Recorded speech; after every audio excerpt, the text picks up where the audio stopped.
Yay! Welcome back, everybody. We are doing this.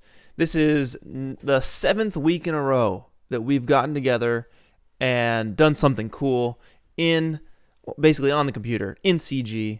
If this is your first time, welcome to the stream. The idea here is basically, I understand, not all you guys have the same programs that we all got.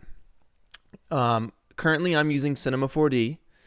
It's what I'm usually working in. Sometimes I use After Effects on the stream. I've used it once or twice.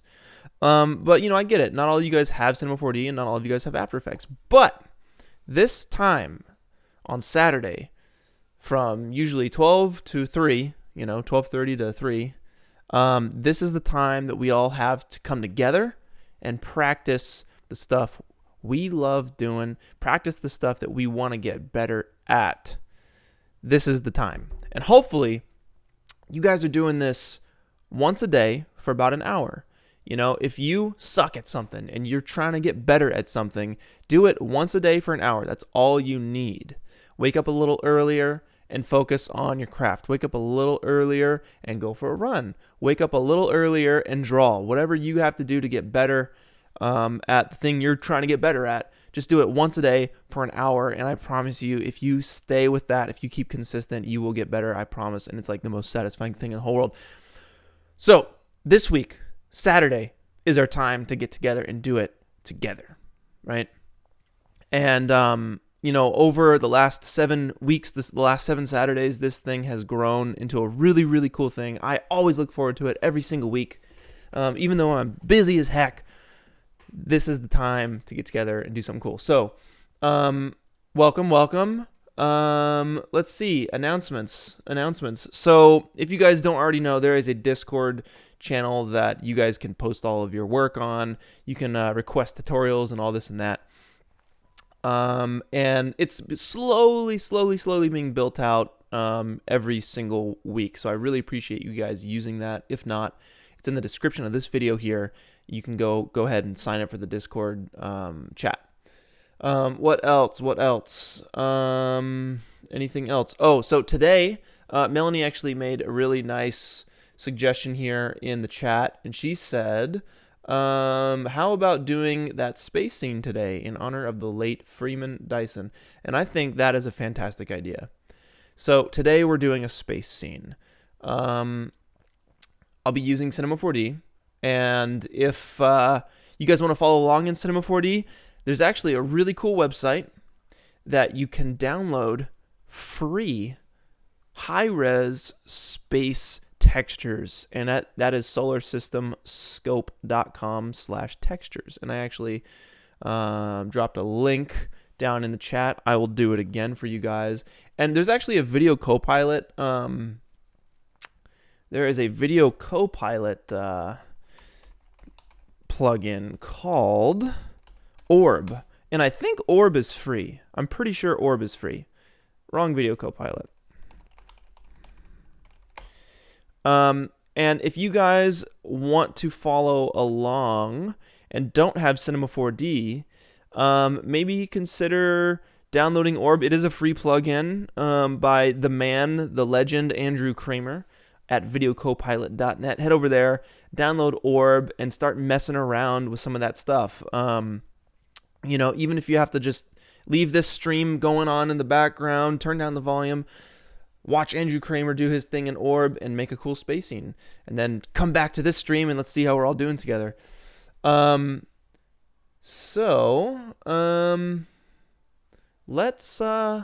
hop in. So yes, download your textures, y'all.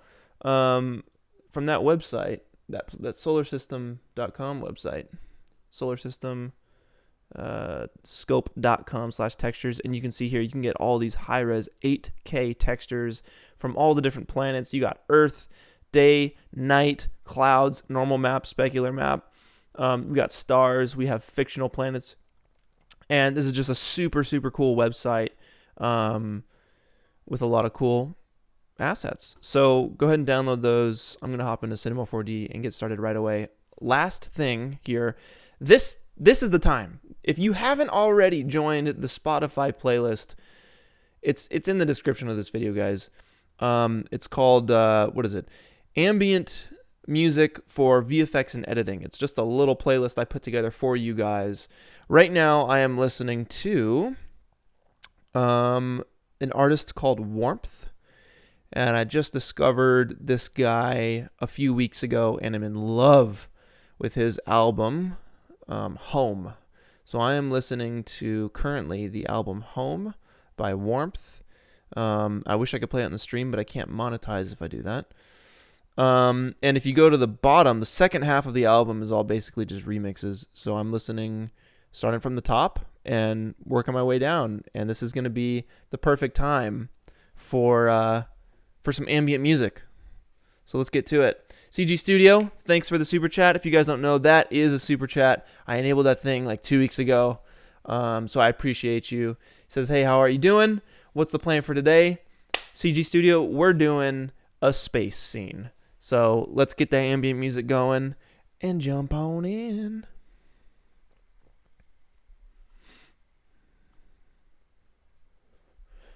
Ooh, you guys got some good suggestions. What about the Mitch Myers Deep Void pack? I don't know anything about that. Oh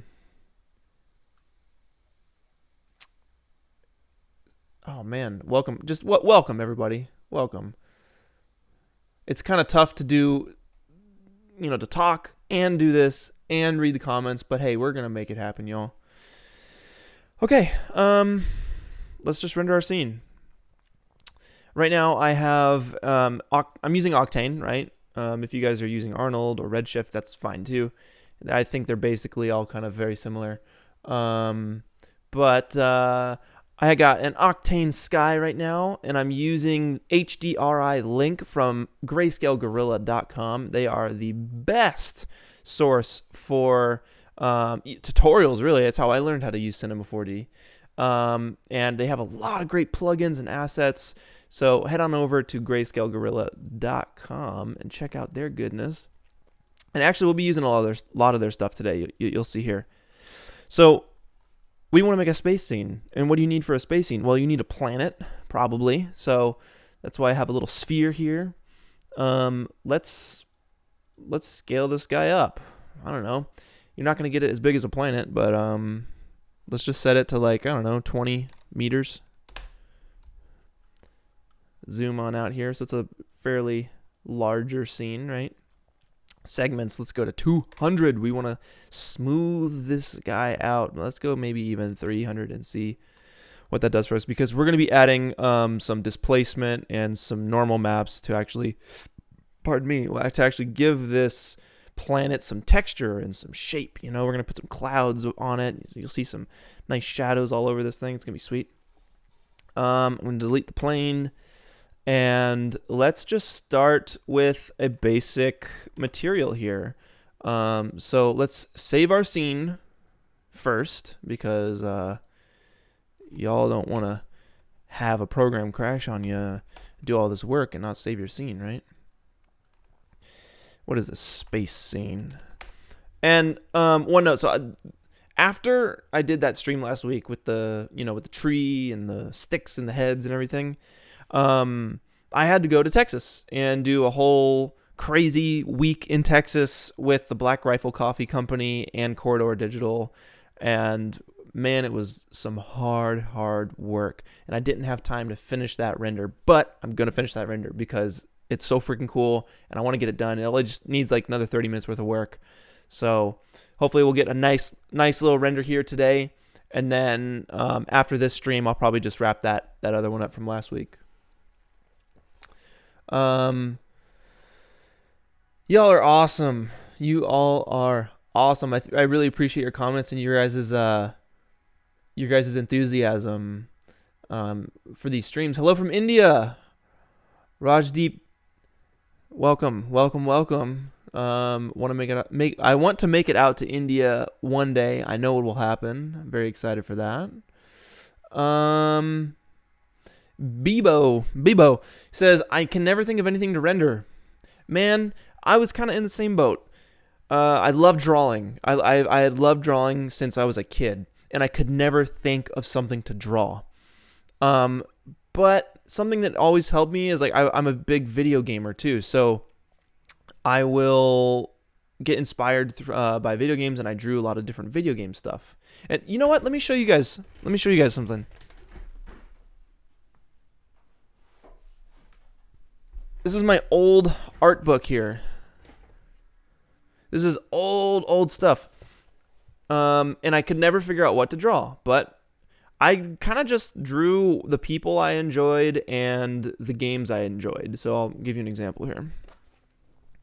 The man himself, Bruce Lee. This guy has inspired generations upon generations of people, and being a martial artist myself, this man is a huge inspiration for me. So what did I draw when I was... There's no date on this thing, but it was Bruce Lee because I really love Bruce Lee, right? Here we go with some Jet Li. This is actually from a video game. I think it was called Rise to Honor or something like that, or Rise... I forget. It was Jet Li's video game. It was a martial arts game. Loved it so much. And I just drew something that I enjoyed. You know, Jet Li's cool, and I loved his video game. So I drew that. And now it's the same for renders. You can't figure out what you want to render. Well, that's why I have, you know, a whole bunch of art books up here. And if I ever am in need of something to render, I'll flip through these art books and I'll start looking through some different stuff, or even photography books.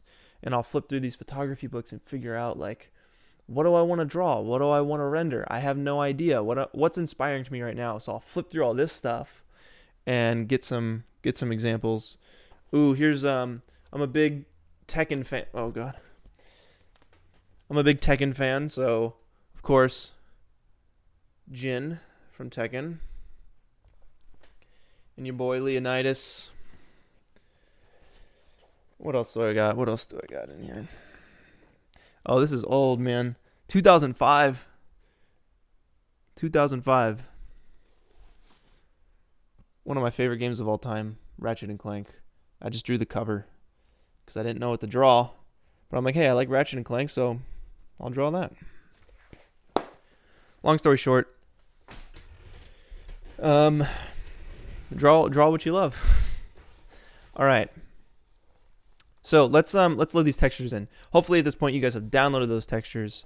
I'm gonna make an Octane glossy material, drop it onto the sphere, and let's double click on that guy. Go into the node editor, save your scene, and let's start dropping those textures in here.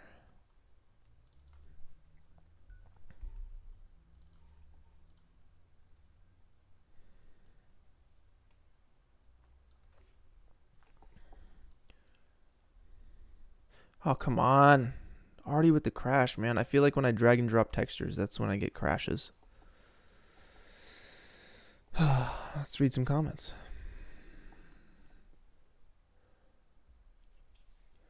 CGI checklist. Welcome, welcome. You just submitted an animation on Discord for you to critique. Absolutely. Thank you. Do you think... I'll ever do Houdini? Houdini, yes, I will. Houdini is basically advanced mode for any CG stuff. So, in time, I will do some Houdini stuff. But right now, we're doing a little space scene. FD, yay! Let's keep up the inspiration. Let's keep going down that path, right? Hey Clint, are you using full version of Octane or rental? This is a full version. I got the full version of Octane going here today, but I'm sure you can do it with the rental version. Dude, Arthur, yes, Ratchet and Clank is one of the best video games of all time. It is my childhood. Jak and Daxter, Ratchet and Clank, Spyro, Crash Bandicoot. Oh man, such good times.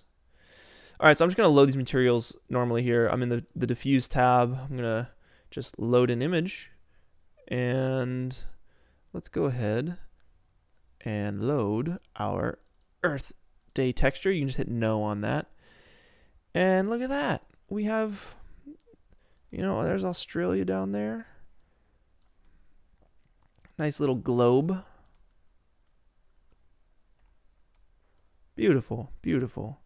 Let's keep it going. So back in the texture, let's go to the normal map and load the normal. And this is, again, all free textures I'm using from that website that I dropped in the chat. It is, let me just do that again for you guys. Solar System scope.com/textures. Boom, there y'all go. CG Studio, thanks again for the super chat, man.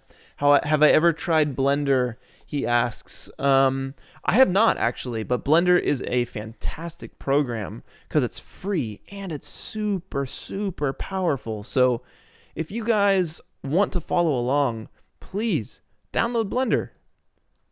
Download Blender. It's free, and I think Octane is actually free for Blender. So let's keep moving here. We have a specular map here. Let's load this in. Earth specular. So basically what that's going to do is, I'll show you guys here. Let's load this in. Everything that's black, the landmass, it's not going to be reflective. But everything that's white is going to be 100% reflective, right? So you can see that here where the water's reflective, but the landmass is not. Simon Alexander, again, thank you for the super chat. You and the Corridor crew inspire me to no end. Yes, dude. Thank you so much. Thank you, thank you. Let's keep it up, man. Keep working on the craft. Keep working on your dreams. Once a day for an hour, and then on Saturdays together, right, for a few hours. And we're going to get better. We're going to get better together. And it's going to be awesome. Okay, we got our normal map. We got our diffuse map. We have our specular map, right? Let's keep going. I think next up is, there's a nighttime color pass. There's also clouds. All right, so let's get these clouds in here. How are we going to do that? Pretty easy. So I'm actually going to duplicate this sphere here and scale it up just a little bit. So Control-C, Control-V will duplicate the sphere. And instead of 200, or instead of 2,000 centimeters, I'm going to do 2,100 centimeters. So it's just a little bit bigger. I'm going to also duplicate the texture down here. So let's hold down Control and drag this texture out. And let's rename our stuff. That's Earth. This is clouds. Save our scene. Delete the Earth texture from the new sphere we made. Drag and drop the clouds texture on the new Earth we just made. Let's rename this stuff too. Clouds. Earth. This is our camera. We have a little camera going, and we have an HDRI right now. We're going to switch that out pretty soon. Yeah, we're gonna get some HDRI stars in our scene here. And actually, let's light this real quick before we continue. So I'm actually gonna go into the Octane sky here. This is where I have my HDRI map. And if you look here in the little viewer here, you can see the HDRI map is the HDRI map is basically just like a stairwell, you know, with some light coming in, some top light. It's a nice little scene to light this if it was like a globe in a classroom or something. But we're not in a classroom. We're going to be in space. So if you click on, I think there's a bunch of different ways to add HDRIs to your scene. But specifically, since I'm using HDRI Link in the HDRI browser from Grayscale Gorilla, they make it super easy. So let's set that up real quick if you guys are following along. I'm just going to make an Octane sky here by clicking this button. And this is custom. I made this little setup here of all my little Octane buttons. And if you're using Octane, you can go to, I believe, Materials. No, I'm sorry, go to Objects and HDRI Environment. And that will make an HDRI Octane sky here. Now, if you right-click on this guy, and you do have HDRI Link, let me show you how easy this is. You just click on that. You select your HDRI Environment tag. You drag and drop the little texture into the link, and already you launch the browser and you have all these HDRIs you can choose from. They make it super easy. Now, they are actually kind enough to send me their new HDRI pack It's a space pack. And the guys over at Grayscale are just the freaking best. I've met all of them personally. I love them so much. They're such great people. And they hooked me up with an HDRI space pack early. It's coming out later this year. So if you guys are looking for something cool like that, then please, go to Grayscale Gorilla, give them a little check. This isn't sponsored or anything. I just really do love these guys. Let's start with something like this for right now.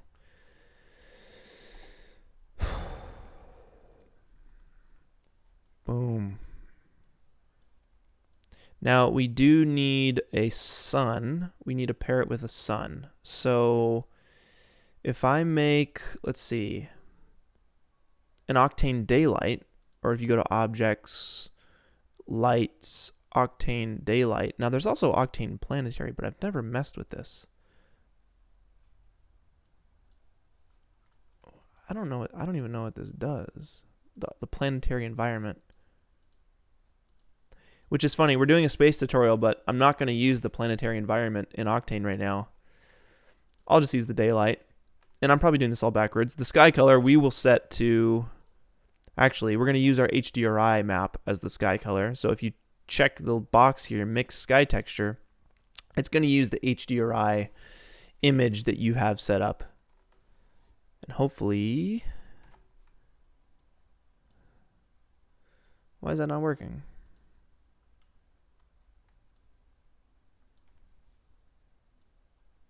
Mix sky texture. Should be working. There it is.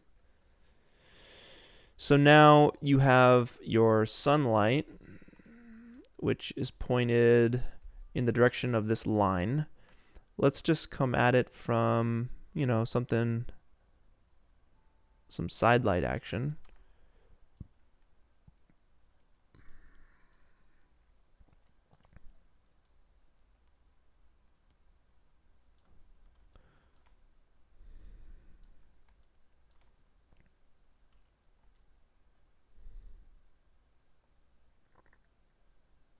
I'm going to get this looking nice and pretty.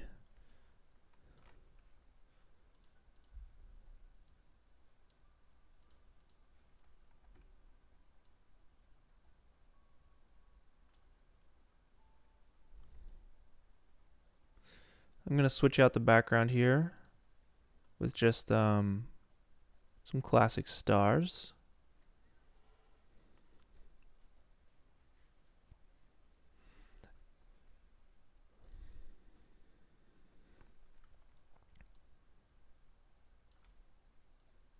Okay, so let's get the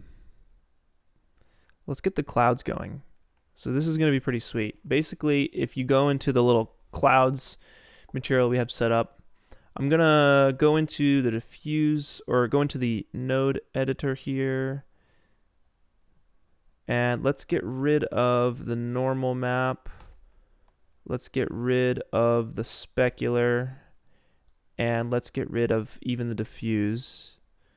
And if we go into the diffuse, let's load an image. And I'm going to load, sorry, wrong one. Let's load the Earth clouds. These are 8K images. You want to get the highest resolution images possible. That's awesome. So we want to erase the black and see through these clouds. And right now, we have the Earth texture inside of this sphere here. And the only way, Gummy Bear, thanks for joining. I know it's late for you. Really appreciate you, man. I'll see you on the next one. The only way to see through this is to use, basically, we're going to cut out the black and keep the white. So if you go to the opacity tab and we load the very same image, you should be able to, there you go, see through the image.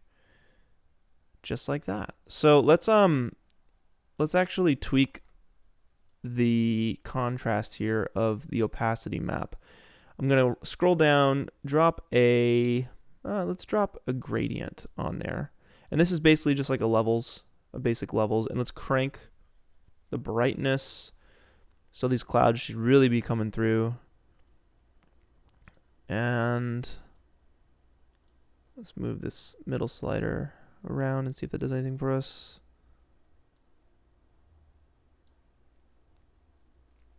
Yeah, that looks pretty sweet. And then we'll take the black and make it just a dark gray. See if it starts to bring back some of that detail.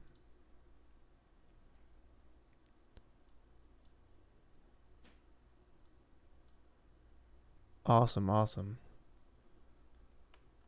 Yeah, definitely. Sotomonte. Yeah, the clouds are too big for sure.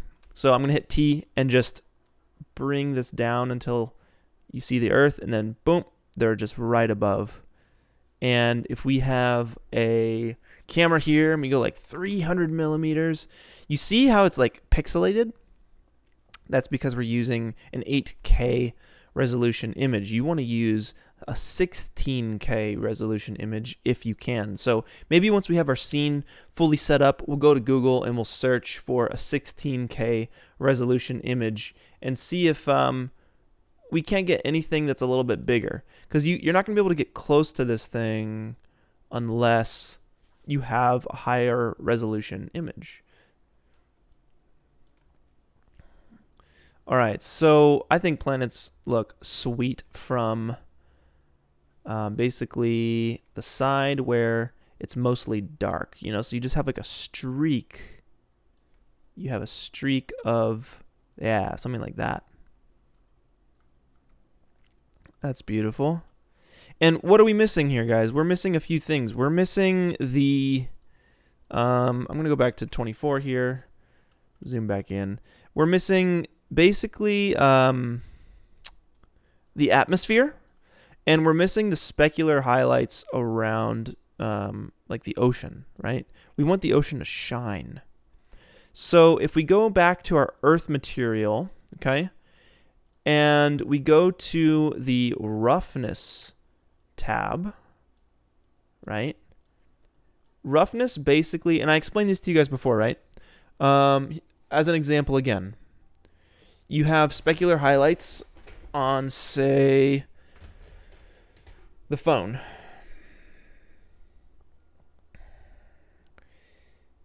There's no roughness. That is 0% roughness because you can see it like a mirror. A mirror would be 0% roughness. Now, something like this would be, let me see, get a nice little reflection off of this. It still has reflection, right? But it's a lot more rough. The reflection is spread out a lot more, right?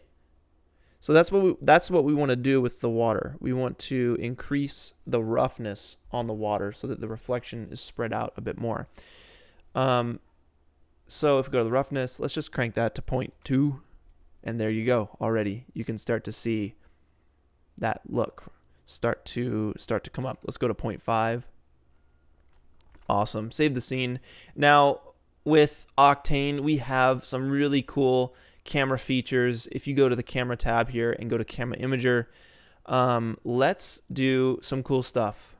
So basically, you have highlight compression. You can crank this up and it'll save your highlights like it's doing here. What else do we have? You can load different LUTs, different color correction settings, which is always super fun. But for now, I'm just going to go linear, set my gamma to 2.2. You can also vignette your image, which I'm always a fan of. So we'll do a little bit of that.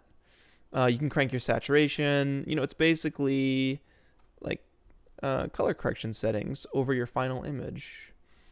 But what we want to do here is go to post-processing. Let's check that on, and you can get some really cool post-glow, and that's what we want. So let's set the bloom power to like 20 right now, and let's set the glare power to 10.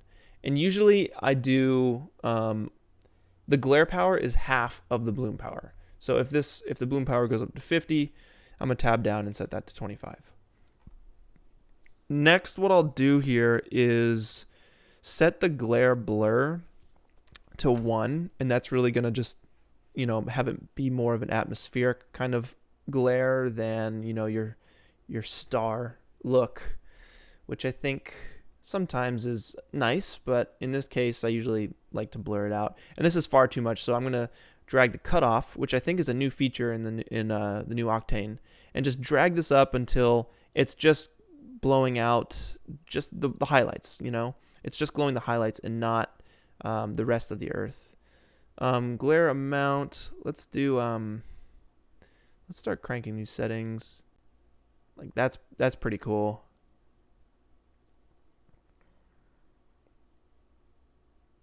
Yeah, that's awesome. And we'll bring the cutoff all the way. Bring it up a little bit. And you see it's getting the stars too. I don't want it to get the stars. So maybe what we'll do is, someone actually mentioned rendering out a render pass, like a post pass, and we can get rid of the bloom. Basically, we'll have bloom as a post pass, and we'll go into Photoshop and we'll just erase the part that are on the stars. If any of you guys are using the Spotify ambient playlist, give me a thumbs up. Are the vibes good right now? Let me know.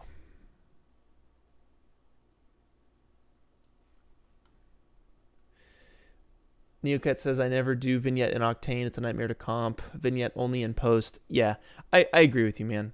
I'll definitely add that back. It's way better to do it in Photoshop. You have more control over it. But for now, I'll just leave it.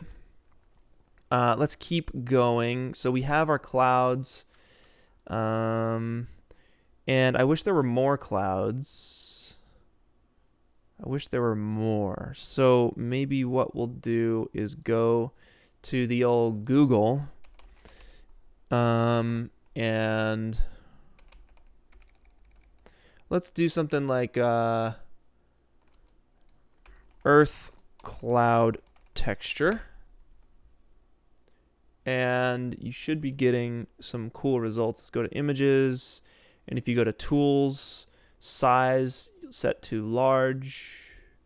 Maybe go to Settings, go to Advanced Search. Image size, we'll set that to like 10 megapixels. Let's go 12 megapixels. Hit that advanced search, and you should be getting some pretty crazy images here. This first one,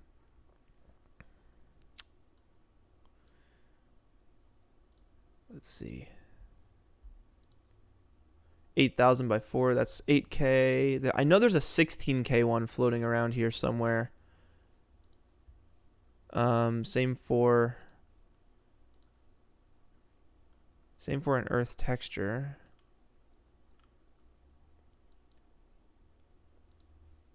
But this one definitely, I feel like this one definitely has more clouds in it. So, oh, this is the website. Yeah, this is the other website that has some nice textures. I'm going to copy paste this for you guys into the chat. And let's find a nice cloud texture here. 8K. I think there's a 16K one somewhere. 8K, 8K.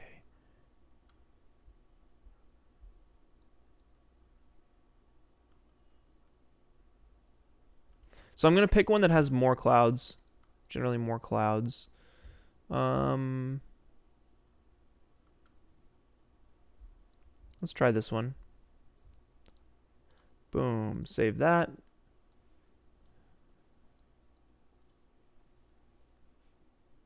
And let's reload it. So go back into clouds. Go to diffuse. Let's load that image.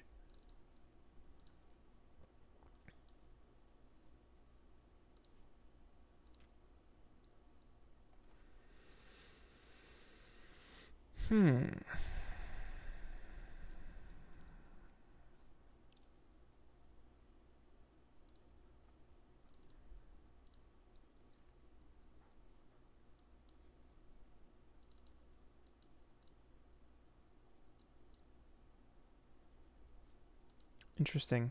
It still looks like less clouds on this thing.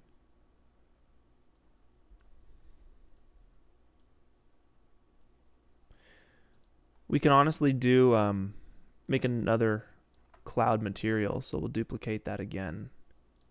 And we'll go to our clouds.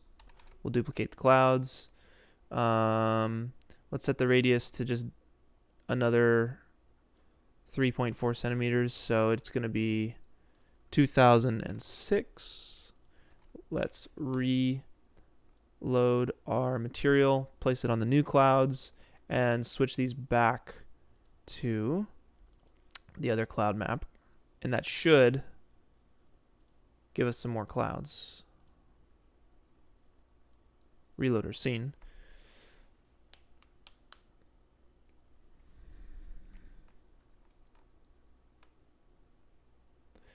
You guys are saying NASA has some nice high-res textures. Heck yeah, NASA textures. Image textures on NASA.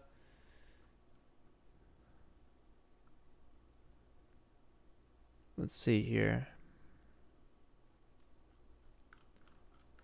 Let's just try like NASA cloud textures.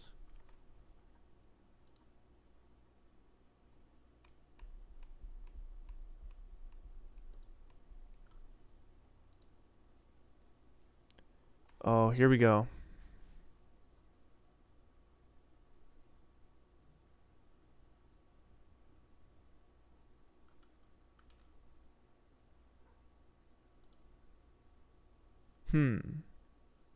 Yeah.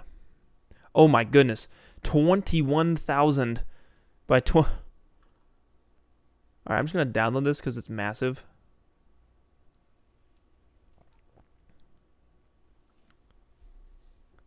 But let's keep going with our scene. We'll switch the clouds out in a second. I'm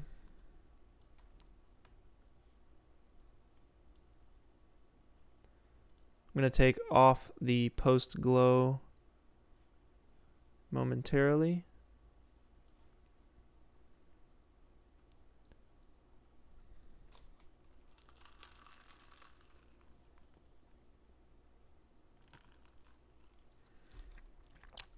Dude, this image is taking so long to load. Oh my goodness.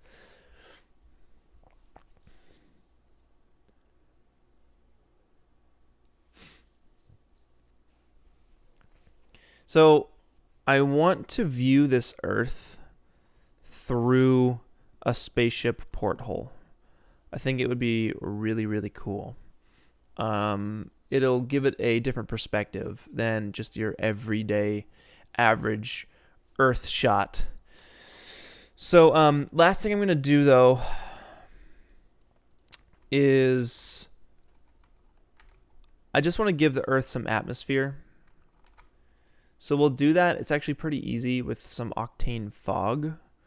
If you make an Octane fog volume, and I'm actually going to scale down our Earth so that I don't blow up the entire system with a huge fog volume. Let's take this fog volume, let's bring it up. Let's take our Earth and let's center it with our scene. Right, so that's right in the middle. The fog is, let's center that as well, right in the middle. I'm hitting T on the fog and I'm going to scale this guy up. Save your scene because fog gets pretty intense. I'm going to walk in the edges of this fog just so that it's encompassing our Earth. Let's keep going with it a little bit more. Okay, so you can kind of see the sphere inside of this fog. Now, it's actually a really cool thing. If you, yo, boss, thanks for the super chat, man. Super appreciate you. Loving the streams. Thank you so much. I hope you're getting something out of this. I hope you're learning something. And if anything, just getting inspired to make something cool yourself. Sweet. So let's take Earth, let's control drag it and drop it into the fog volume. And you should get a little bit of atmosphere around your Earth. So if you go to the fog volume and go to medium, scattering and absorption. Okay, let's set the absorption to just white.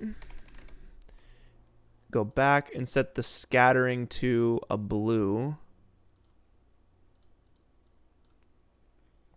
You should start to see a little bit of atmosphere and color creeping in.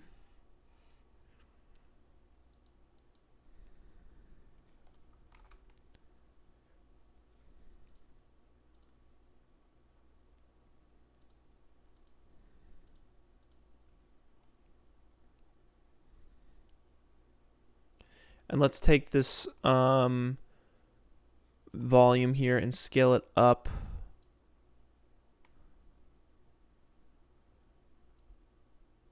So it's encompassing the clouds as well.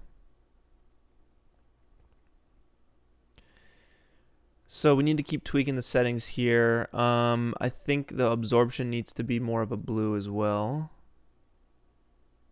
And right now it's looking a little dim. It needs to be brighter. So I think what we're going to have to do here is tweak the fog settings here. Let's crank our scattering phase up. Where's our sun? Let's try and find the sun.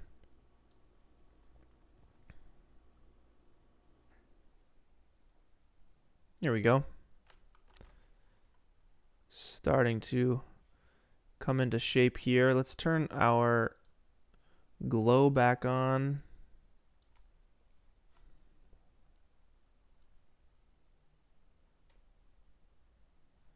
Starting to take shape. I feel like the volume, the fog needs to be brighter. So, what's the best way to do this? I'm just kind of messing with some settings here and seeing what works. Oh, there we go. So I took the volume step length down, but it looks like it's taxing the system pretty hard. But it did make it brighter. Let's maybe take the density. Okay, that doesn't work.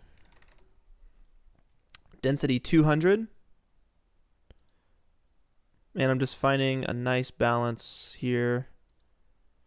I'm going to take the Earth that is making up our circular atmosphere. I'm just going to scale that down a little bit.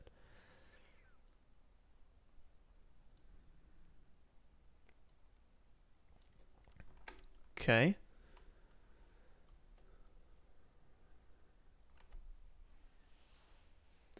We're saying that a texture with a fall-off node can do the atmosphere too. Oh, you're seeing these little streaks here as well. Texture with a fall-off node. I wonder... Let me try something. Let me just try something crazy. Let's delete the texture off of the Earth that is making up our fog volume here. I'm going to try something. Let's see. Let's make a diffuse material. Let's drop it on the atmosphere. Let's take it out of the fog volume. Uncheck the fog volume. And let's double click this. Let's go to node view. And I'm going to see if a fall off map on the diffusion would work. Let's crank our values and see skew factor. There we go. Let's crank the skew factor so it's there. Okay, something like that, right? And then let's also pipe this into the opacity.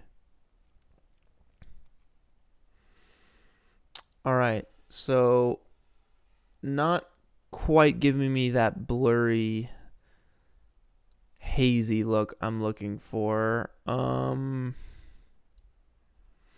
What if I also piped it into emission?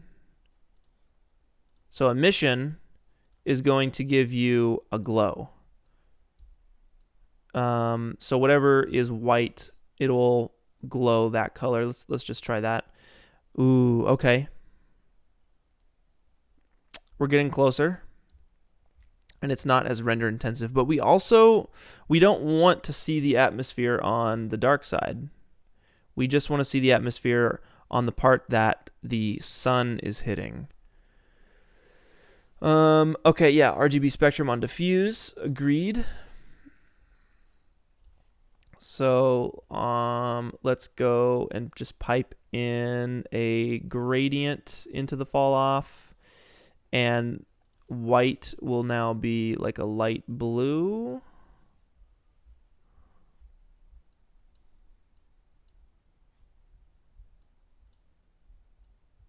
Is that working? Is that working?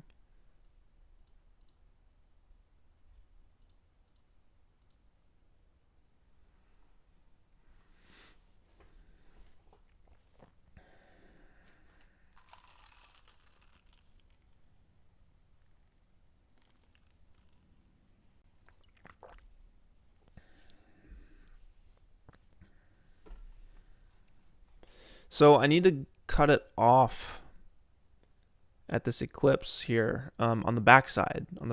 So maybe I could do that by changing the fall off map perhaps. So let's just switch it. Okay, that's not working.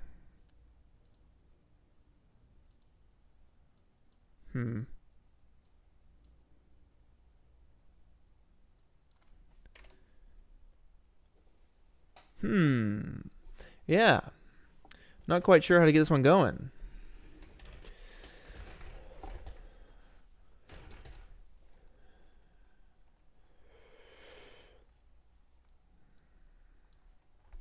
All right, as far as color goes, it looks like y'all are saying it needs to go into the emission. There we go.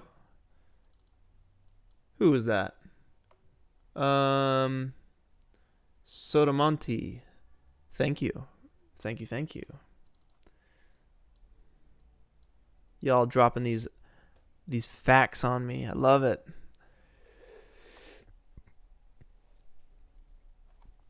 So, let's see. Let's go like, you can really crank the intensity here on that. And we want to go pretty intense because that's going to be how we get our glow.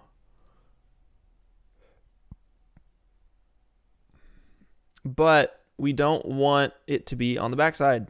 That's what's killing me.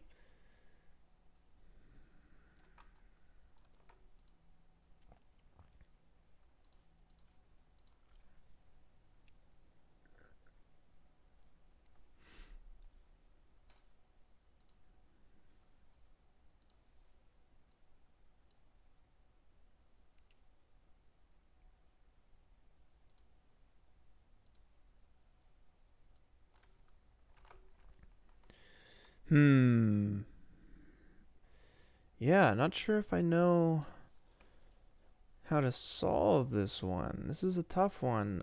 Transmission. Let's see. Maybe pipe this in to the transmission. Let's see what happens.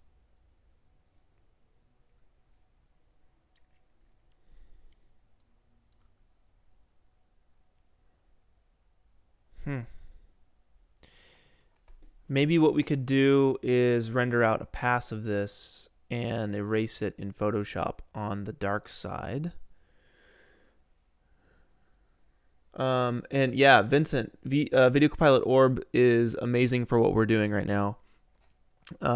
So if you guys have After Effects, you can also download that. It's free and follow along as well. But yeah, we're doing it in C4D today. And yeah, the shadow side does look like it's reflecting some stars or something. I think it's from the water. So yeah, there's a couple little things that we need to figure out here. And yeah, the emission is causing it to emit light on the dark side, which is not what we want. And will a simple gradient matte work? Like, it would have to be on... You would have to erase basically part of the image here. I'm just stumped.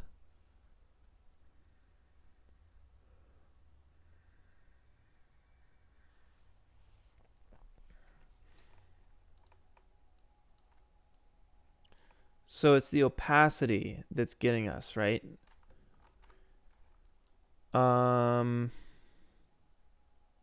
wonder if...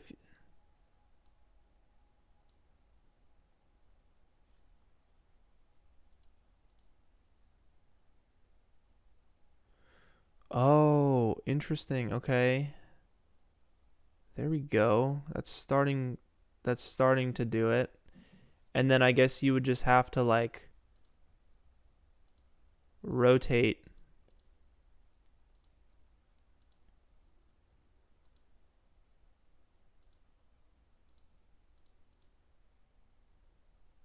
You basically have to like rotate this thing around depending on where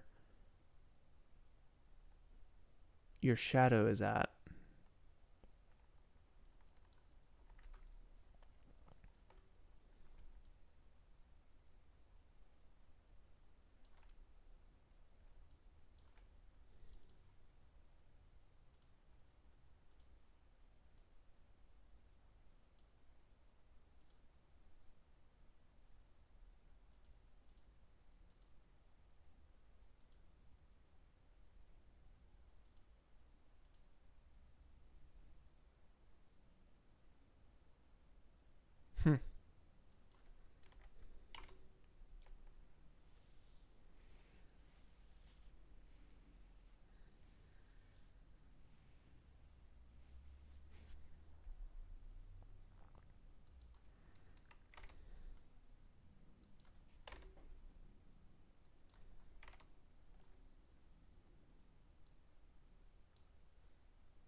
Okay, that's not a bad idea.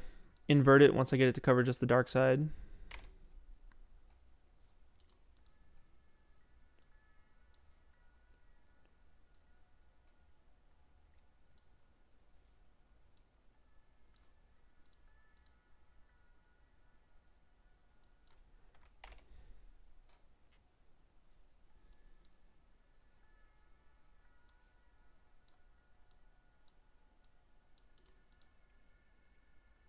Oh man, okay, that's not gonna work.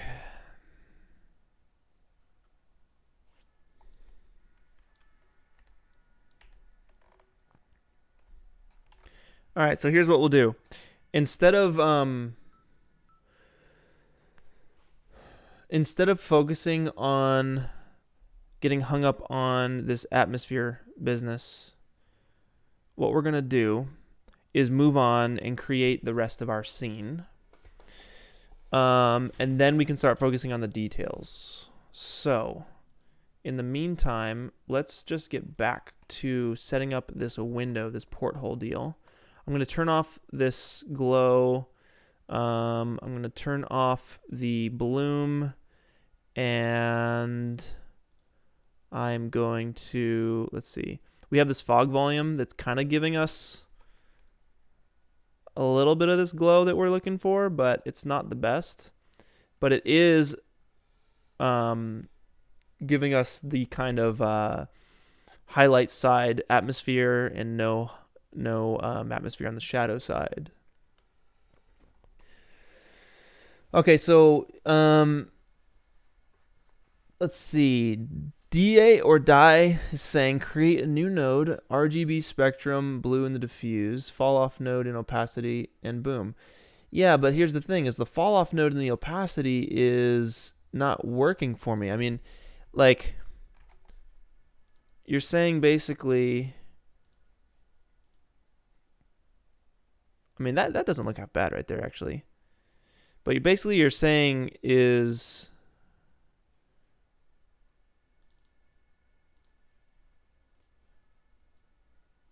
Okay, he's saying create a new node, RGB spectrum in the blue diffuse.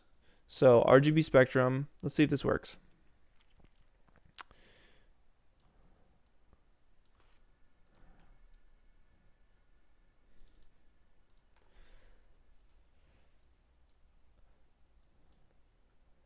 We have an RGB spectrum. Let's set that to blue, right? So we have our blue light here. So Damonte, thank you so much for joining. Enjoy that dinner. He's saying if you make it a strong color and make it pretty transparent, you can get the atmosphere showing without emission and not have a problem. BRB. Okay. Yes, you had the fall off node in diffuse.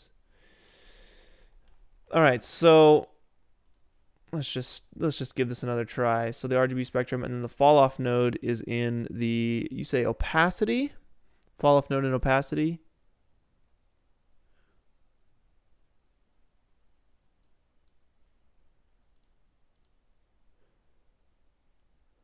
Wait a second.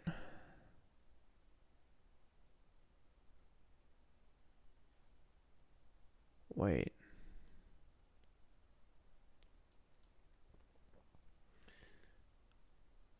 Yeah, I mean, that's kind of working, but okay, why is that working? That's totally working. But we want it brighter.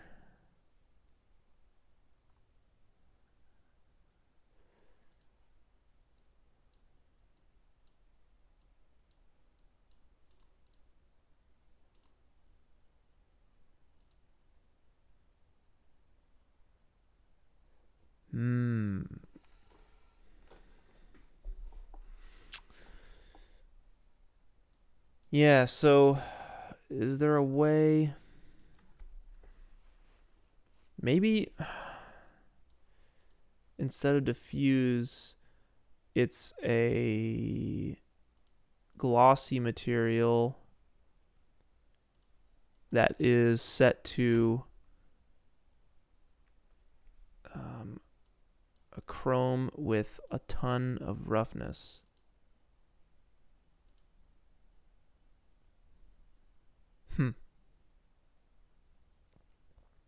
That's still not working.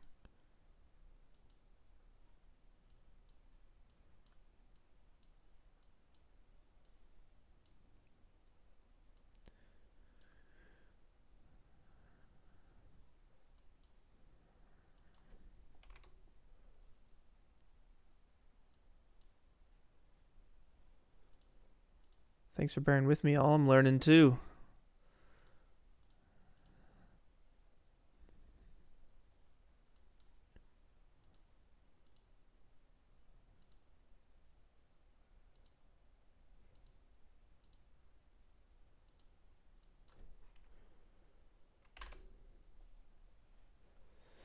Let's roll with this for now.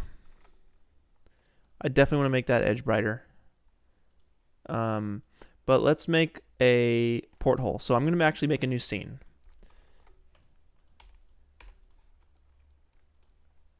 And let's see what we can do here. So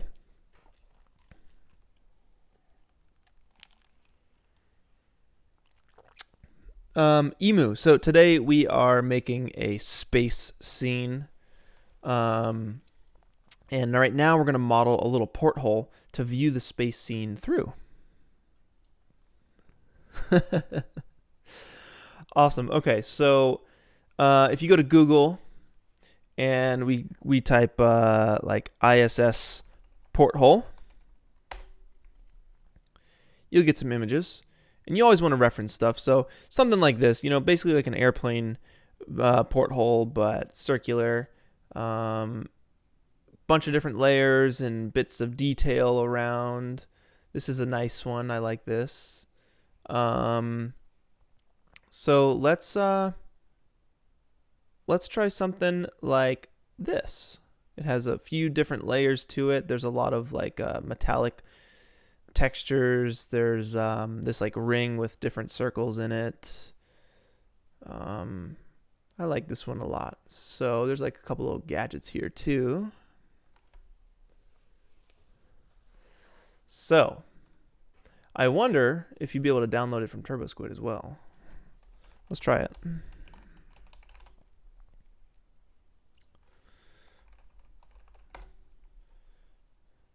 Oh man. Okay, let's go to free. There is one free porthole. It looks like garbage, so let's do it ourselves, y'all. This is a tutorial. It's what we're here for. So let's go to tube. Let's make a tube, and let's flip the orientation to +Z, right? And if you were a person, I'm gonna spawn a little figure here, be about that big, right? So I'd say this porthole is a little. Could be about the right size. Let's bring the outer radius down, something like that, and let's bring the height down to something like that.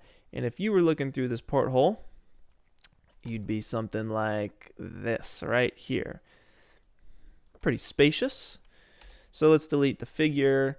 I'm just doing that for scale. Let's save our scene. We're gonna call this porthole.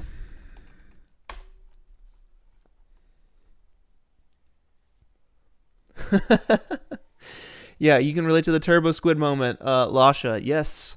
Yes, indeed. You know, why model it if you don't have to, right? Okay. Let's crank up the polygons on this. Let's go like rotational segments 100. And let's take the height down a little bit more. Something like that.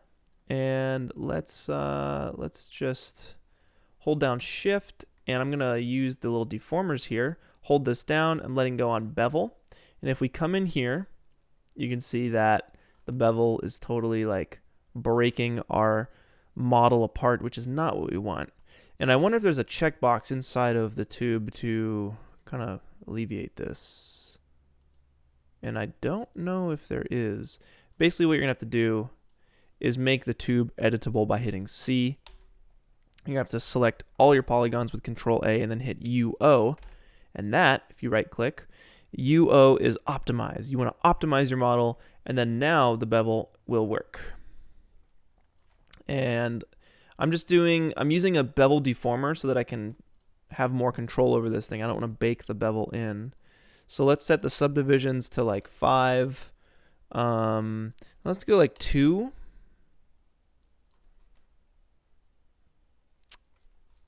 Back to 0. I think actually it could be interesting if we do like a second level of bevel. But you see how it's beveling all of these polygons around the model? We don't want that. So we want to use angle. If I check that, it's only going to bevel something basically beyond the angle we have set. So you just crank the angle threshold until you get what you want. Boom, that's what we want right there. And I like that hard edge, you know, that very angular feeling. So I'm going to go back to the bevel, hold down shift again, hold down the modifiers, let go on bevel, and you should get a second round of bevel on your bevel. It should be working. Check the use angle. Offset should be 0.25. And let's crank the angle until it's actually doing something. And nothing's happening. Why is nothing happening? It should be to the point.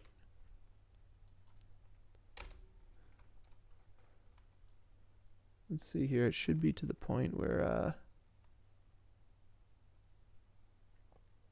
we should be able to get a double bevel out of this. So maybe we have to just do it again. Let's see. Hold down 0.25. We put that in there. Or is it the other way around? Why is that not working? Oh, wait. There it is. There it is. Okay, so you just need the first bevel first. That's your main. And then below that, you have your second. So I'll set the second one to like 0.1. And we'll set the subdivisions to like 3. And that way you get a nice hard bevel, but on the inside you have a smooth edge, right? So that'll be one layer. If we go to our tube and we hit UL, we'll do a little ring selection, and we'll just select the outermost edges, and we'll hit T. We're going to scale those up. So we get a little bit of like angle slice right there on the porthole. And that, so now we need to actually adjust the angle threshold. Boom, right there. And then we'll do the same for that one. Boom. So now it's kind of like beveling in, right? The porthole is getting smaller as we go down the layers. Now let's take the tube and let's duplicate this. Control drag to the outside, right? And let's see if we can't get another layer in here. Let's move it up and in a little bit more. And let's use that reference here and see what things are looking like. So you have like a hard edge, and then you have one that is has like the dotted angle deal on it. So I wonder if you can use a Boolean object to chop little holes outside of that. So let's try it. Let's take a cylinder here and scale it down. I'm hitting T to scale it down.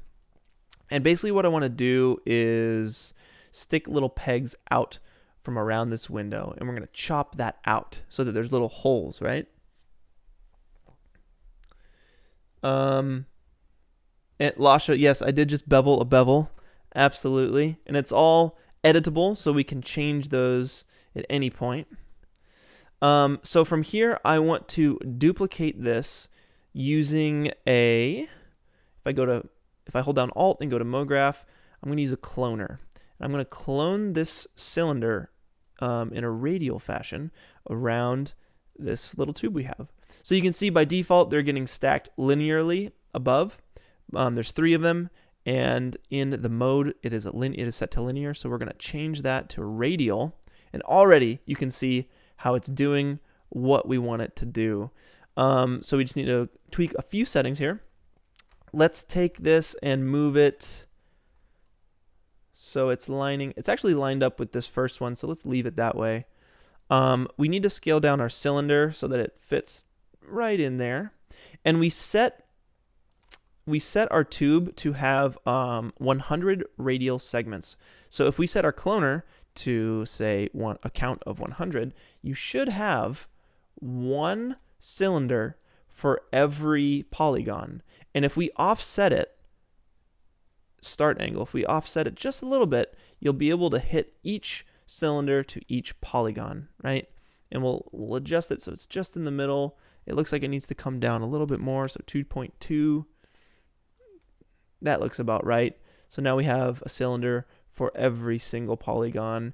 And now what we'll do, let's see here.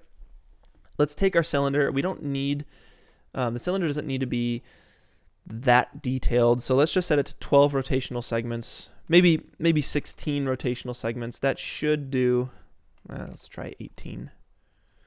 24 it is. 24 rotational segments. Johnny's saying instead of Boolean, fields would probably be a good way to do the holes on the window. Not sure. Fields, I've never worked with fields, to be honest with you, man. Fields is pretty complicated, and at least in terms of, myself who had never messed with it. But I don't know how you would do that. using fields instead of the Boolean. Now Boolean's pretty not render intensive, but it adds a lot more polygons. Honestly, I'd rather be doing this in Fusion 360, modeling in another program. D8 or Die, I don't know how to say your name. He's saying I sent a video in the tutorial suggestions channel of the Discord for the fall off node. I will check that out when we get back to it. Thanks, buddy. I really appreciate you, man.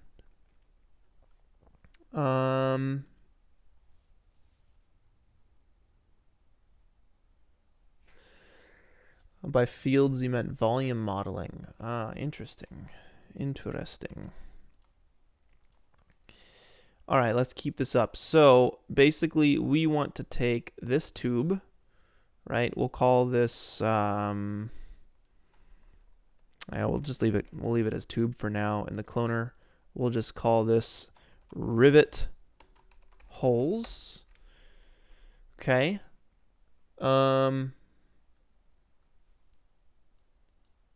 And let's make a bool object. I'm going to hold down the little instances here. Just hold that down and let go on bool. And the way I remember it, it's always A minus B. So A is your ring here. So I'm going to drag and drop the tube into there. I'm going to uncheck the bevels for now. And then your B would be your rivets. So that will be A minus B. And right there, you can already see it getting taken away. It's exactly what we want. So in the bool object here, let's create a single object. We'll hide the new edges. We don't need to see those. Let's save it. And let's zoom back in here. We need to bevel all these edges. So for the tube, let's try turning those back on. That looks great. Now we also want to bevel the bool, so I'm going to right click it and group it, and then I'm going to hold down shift and drop in a bevel, and it just completely disappeared. So maybe instead of having these bevels on the tube, let's undo those and just do an overall bevel. Let's set it to 0.25, or maybe we'll take these original bevels, we'll bring them up into here and start turning these things on and see what happens. Okay, it's disappearing. I don't know why it's disappearing right now. Maybe the bool needs to be above the bevel, or maybe the bevel options are throwing it off. Is it the angle threshold? It looks like it is the angle threshold.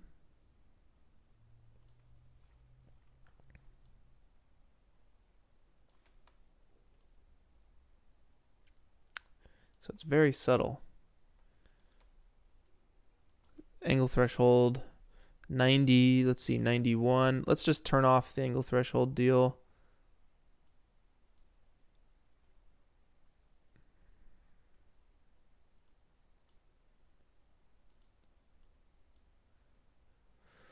Okay, so I'm just going to drop it right into the bool at the bottom of that.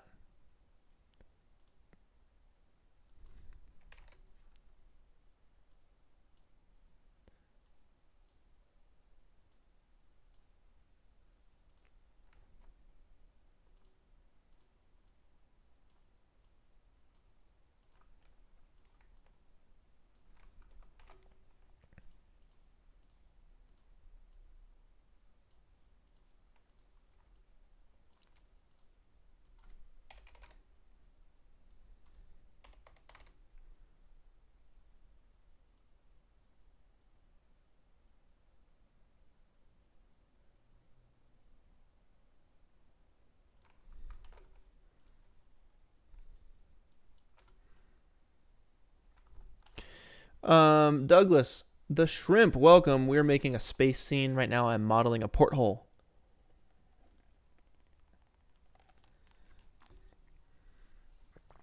And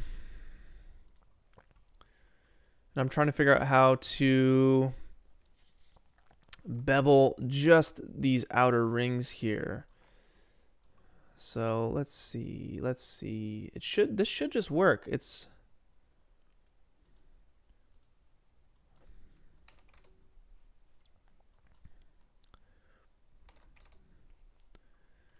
All right, so that's beveling those guys. I'm gonna try making the cylinder editable.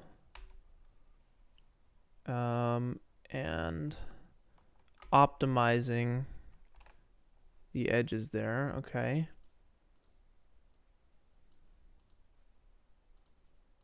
There it is. There it is. That's what we want. Perfect. I think I just had to optimize. Let's use the angle, and boom, it's working for us. Let's make it a little bit bigger. 0.1. Subdivision 3. Awesome. So that is our like rivet section. And what I'm going to do here is go back to our cloner, control drag this up and out, so we just have our rivet holes, okay? And let's make like a little rivet. So if we make a new cylinder, hit S to snap the viewport to the object we have selected. Let's hit T and scale it down, hit S once again. Let us crunch this thing down. Segments will go 6. Height, let's just scale it down. It's probably a little rivet would probably be 0.75 centimeters tall. That looks about right to me. Let's make that editable by hitting C or this button right up here. Make editable. We're going to do a little bit of pre-work here because we know if we hold down Shift and let go on bevel and set it to a reasonable size, 0.1, it's going to do this thing again. It's going to break up our model. We don't want that. So we know that we need to select our cylinder, go to edges mode, polygon mode here, hit Control A, and then hit UO, and that will optimize our model. And I don't know why you have to do this. It should just be an automatic thing. But instead of hitting UO, guys, remember your hotkeys, of course, but right click and hit optimize right there. All right. So let's check the bevel back on. We want to use the angle threshold because we don't want to bevel these top bits here, just the outside. Let's make the offset, 0.15. That's good right there. Let's take the Fong angle because you can see like the shading and the lighting is a little weird on this thing. Let's just, let's see, let's set this to 22.2. That'll do it. That'll normalize things. And then let's do that double bevel situation again. So I'm going to hold down Shift with the rivet selected, let go on bevel, bring it down to a reasonable size, 0.25. Use the angle threshold, and let's just check. Okay, so it's bigger than our first one. We want to go 0.05 and drop it down. Okay, that's looking a little weird.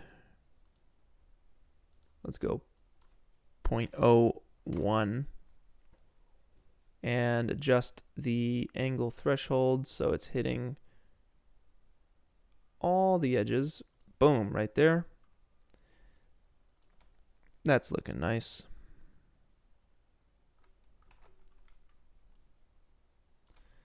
And actually, I want to adjust this bevel a little bit more.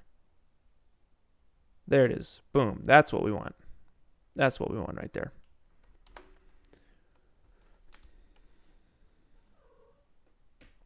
All right.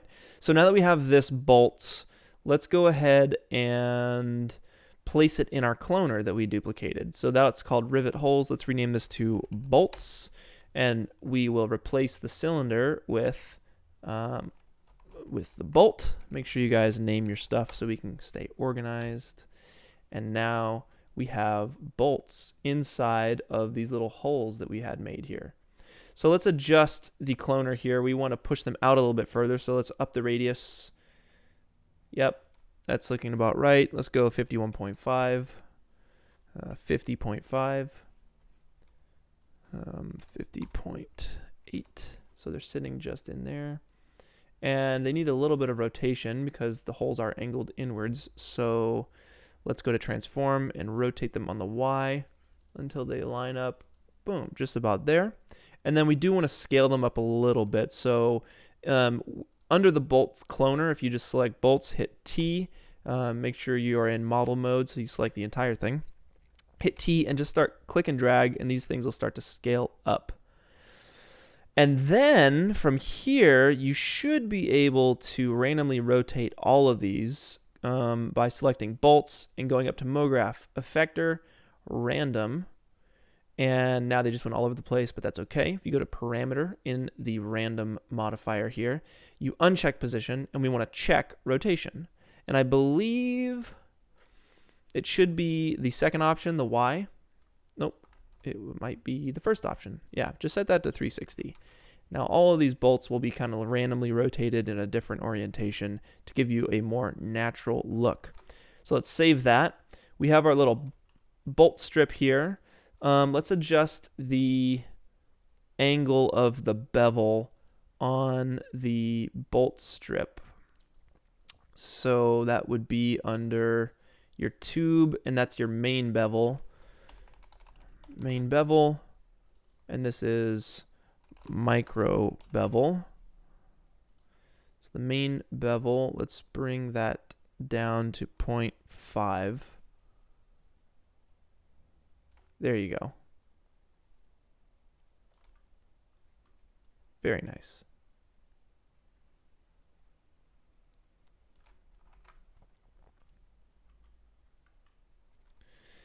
And I'm going to scale these bolts down just a little bit.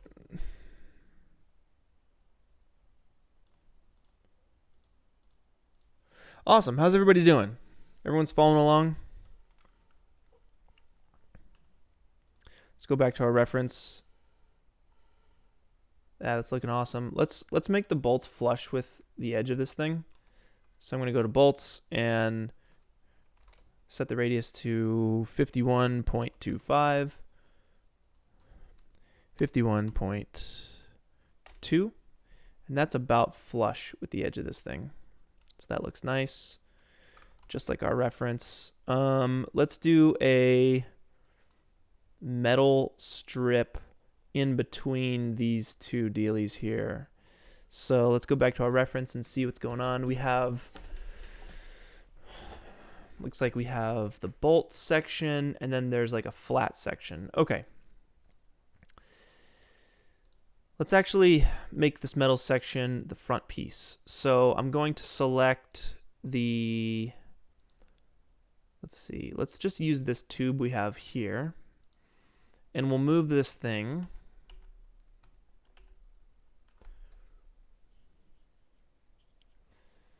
Once Cinema4D is done wigging out on me.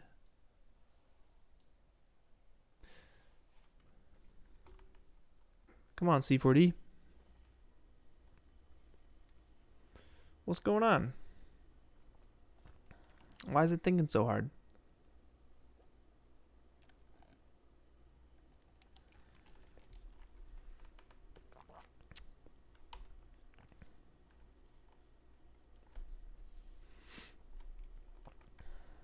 I'm going to set my bolts to render instance, and I believe that will save on some RAM here. Same for the rivet holes. We'll set that to render instance. I'm going to just pause, or I'm sorry, for some reason I did something weird there. I'll set it back to instance. I'm going to pause the render so we can just work a bit more efficiently here. Let's select our tube, bring it forward, right about there. And I'm going to actually hold Control and make a new tube in place of that. Let's set it to +Z. Hit S to snap our view. Here, zoom in, and it looks like our inner radius is set how we want it to be, so let's bring the outer radius in. Let's scale this guy up, and we want to just match, basically, we want to match this edge right there. So let's go back to our tube, hitting S, and bring the height in. We'll set the rotational segments to 100. And we will walk this guy in just a little bit, like right there. Let's scale it up.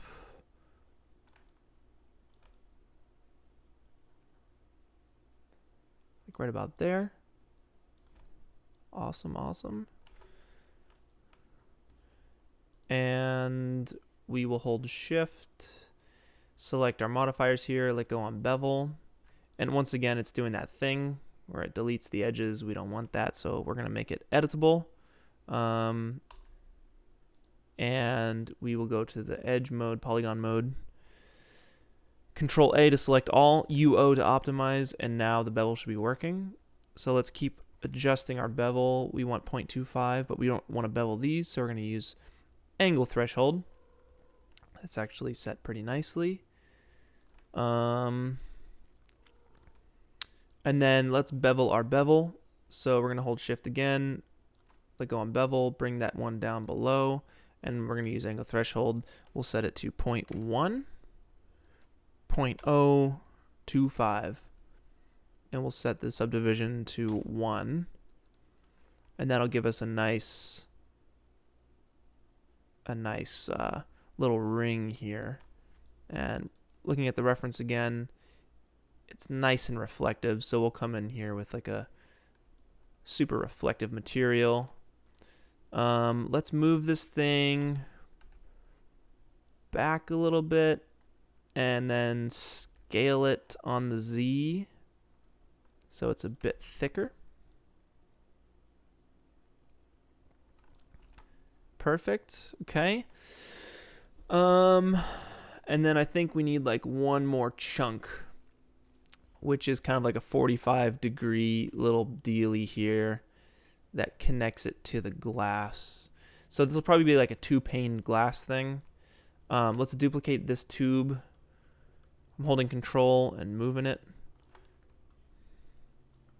And then I will, let's see, turn off. Let's actually go to edge mode, hit UL for a loop selection, hit T, and let's scale that guy up and in. And then let's actually take the entire tube and scale that into.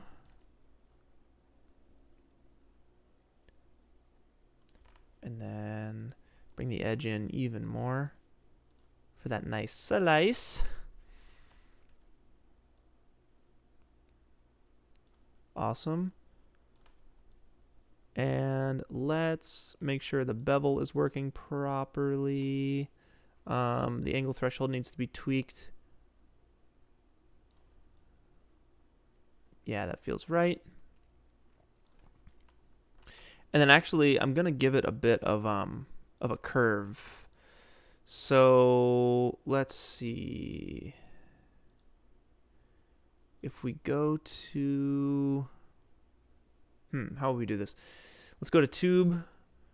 Let's hit KL, and that's going to give us the ability to make a chop around the whole thing. And holding Shift, I'm basically going to just snap it so it's just in the middle. I'll hit UL, so I just have that little bit selected. Hit T, and we're going to scale it. So it kind of is doing a little ramp deal here. And I'm going to do the same for the midpoint of that section, just to give it a bit more shape.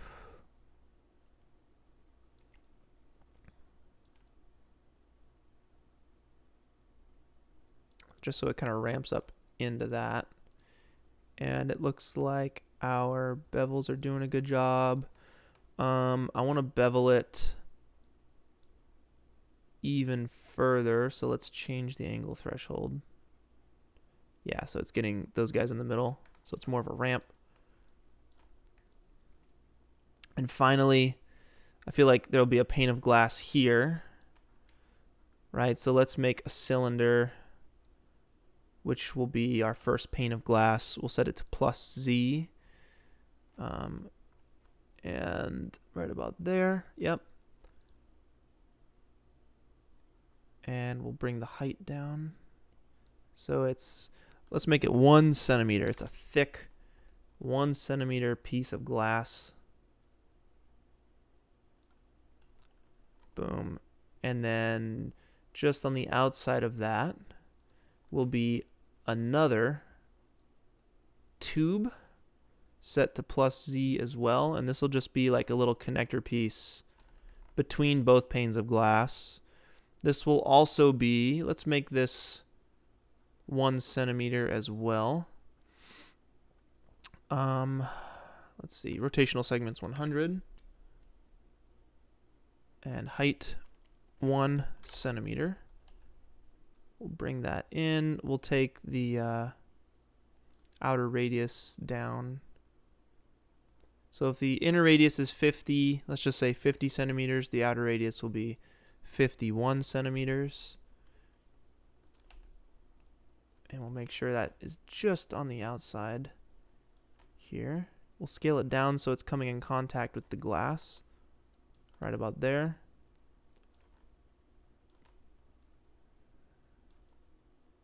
Perfect.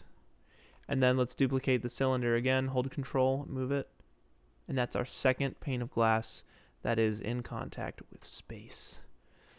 Awesome. So I'll take, let's just name this. We got outer glass.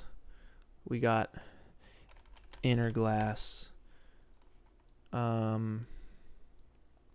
We have outer ring. This tube here is, I don't know, we'll just call this outer tube. The random modifier we can bring to the bottom. We have bolts. That's great. We have null. This will be rivet ring. And finally, we would have our inner tube. Let's save our scene here. Yeah, that's basically it. We just need to texture this thing.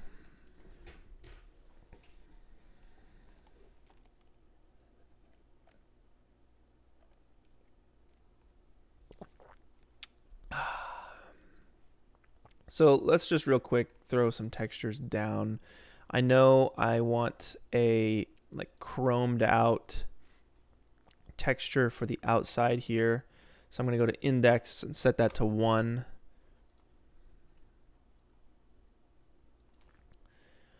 The rivets will be also a reflective material. So I'm going to copy that, drop it on the rivet ring, as well as the bolts.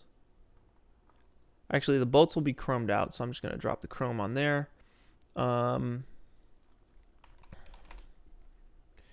Let's grab the roughness tab and crank that up. And then we'll set the diffusion to kind of like a off greenish.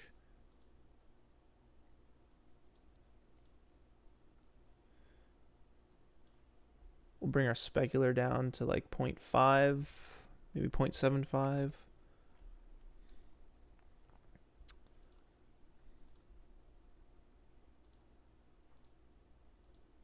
Kind of like a little space green gray look. And then we'll have more of like a bluish plastic for this final one. So we'll set that. Let's see. We'll set the diffuse to more of a blue, but it's still kind of grayed out.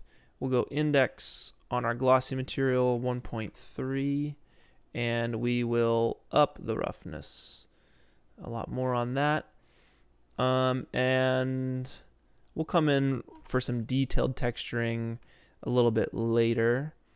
Let's apply the same material to the outer ring. And for our glass, that's going to be an Octane specular material. We'll drop that on the inner glass, control drag to the outer glass. And let's set the, under common, we'll check fake shadows. Amazing.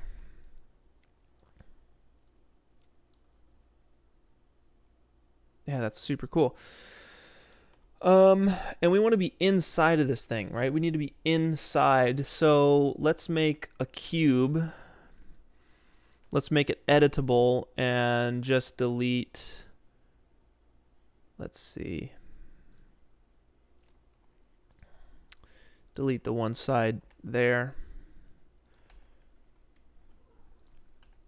We'll move this thing back, and then we'll make a cylinder. Set it to +Z, and we just want to encapsulate this thing. We'll make that cylinder editable.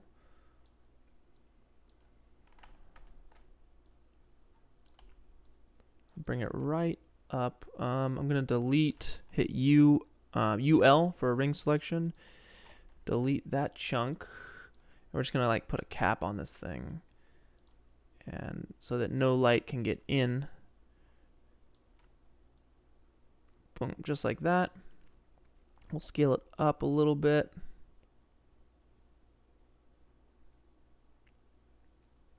And we'll select those outer points, UL. We'll scale those up. Oh, you got to do the optimize thing. Select all, hit UO to optimize. Grab those caps again.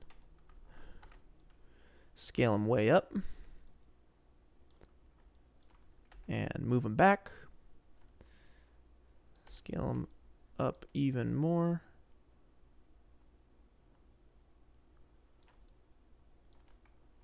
And that'll basically be the inside of our little space thing. We can delete the cube. So our camera will be inside of this thing.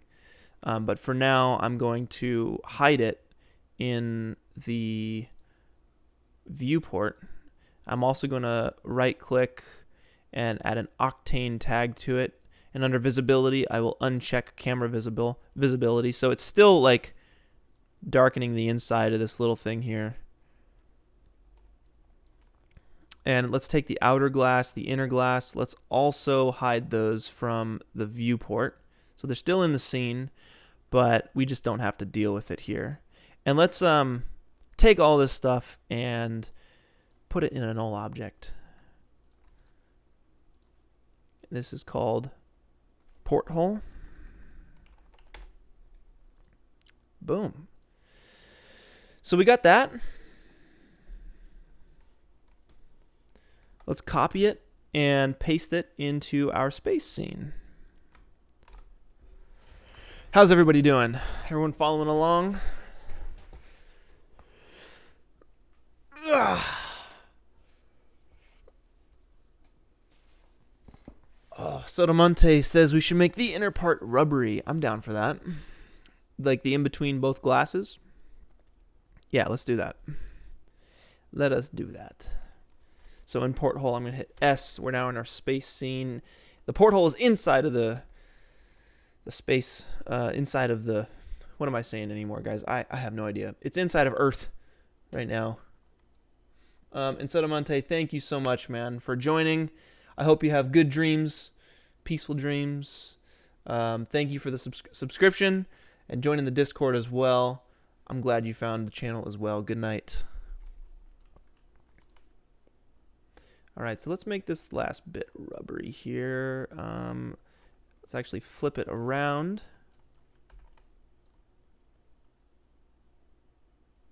Dang, it's a little crunchy, a little laggy here.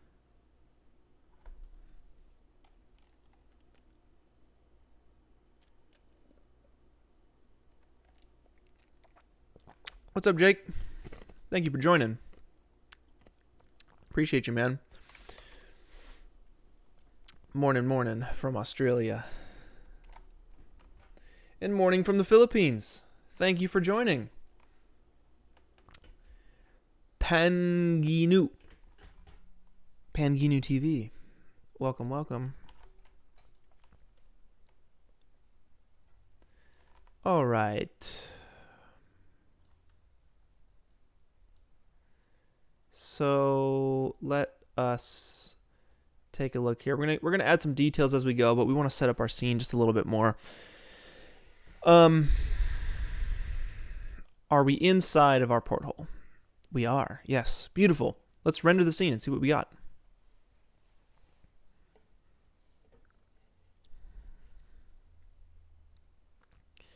I'm going to take off, let's make the porthole visible, and let's give it kind of a darker texture here. Ooh, there we go. Now we're starting to get into some space vibes here. All right. So the porthole, I just deleted it.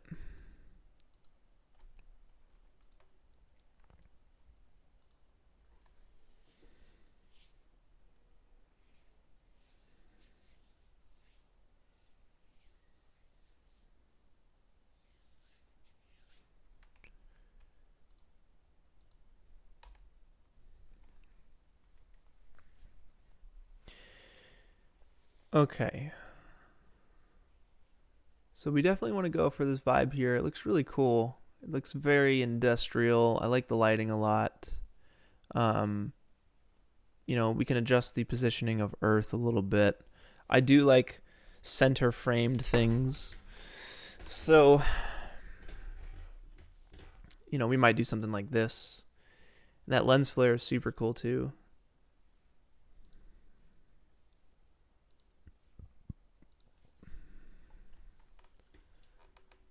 All right.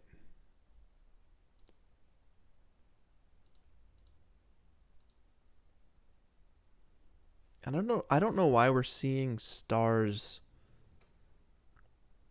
like through this little porthole business. Maybe it's not a tight seal? I don't know.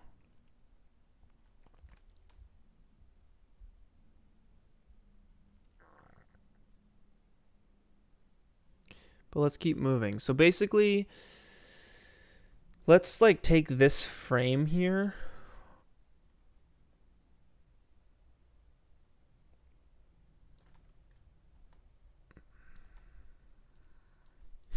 Our little space capsule.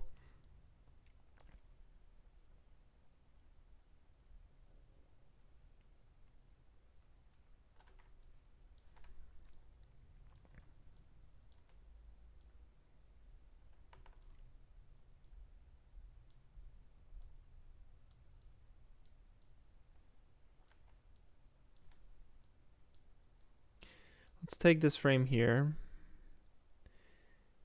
And let's actually drop this porthole inside of our camera.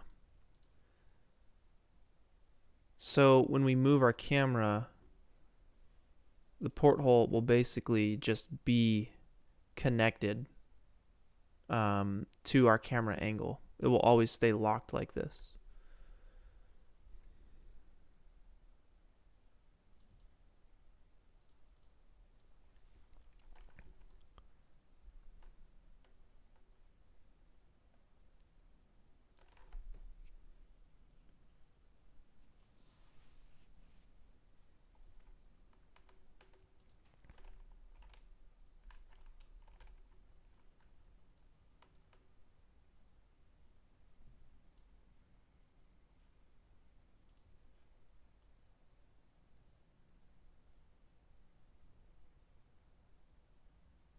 And it's going real slow on me.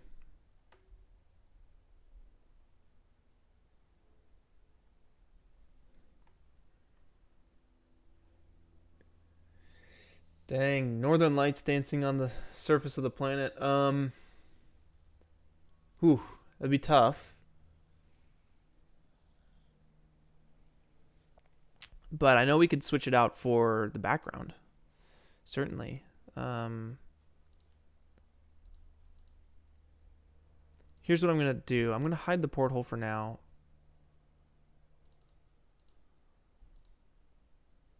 Because my computer is slowing down re-render the scene. Let's find the right angle for our planet and then bring the porthole back in.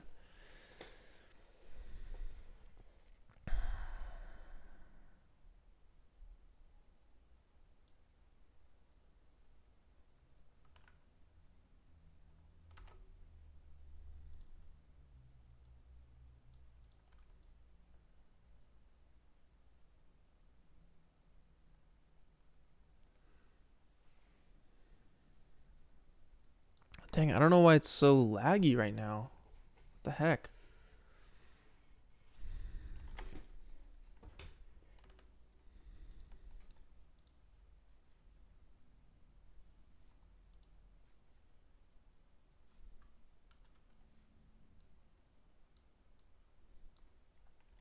There we go.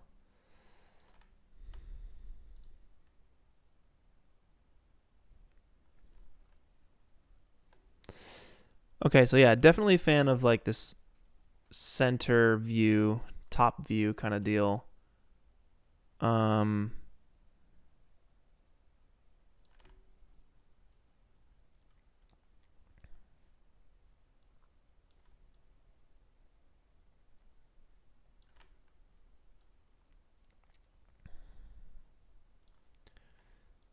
So maybe what we'll do here is we'll get closer to this thing, like right above the planet here.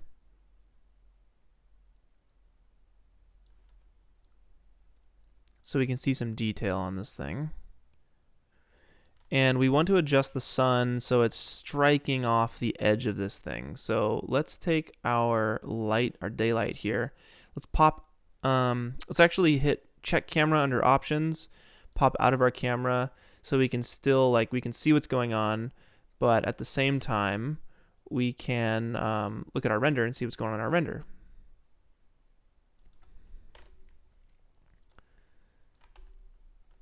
All right, so under the Octane daylight, let's just start moving this thing around.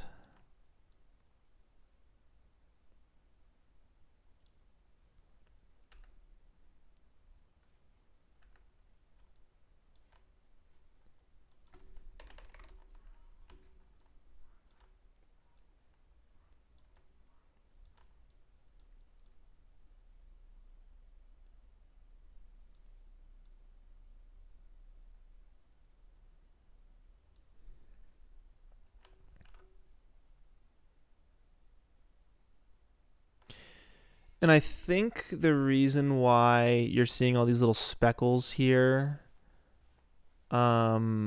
is because of the HDRI map, and it's trying to bounce the light onto the dark part of the Earth, and it's actually not what we want. It's looking like stars from space, but I think it's just trying to hit the specular of the water.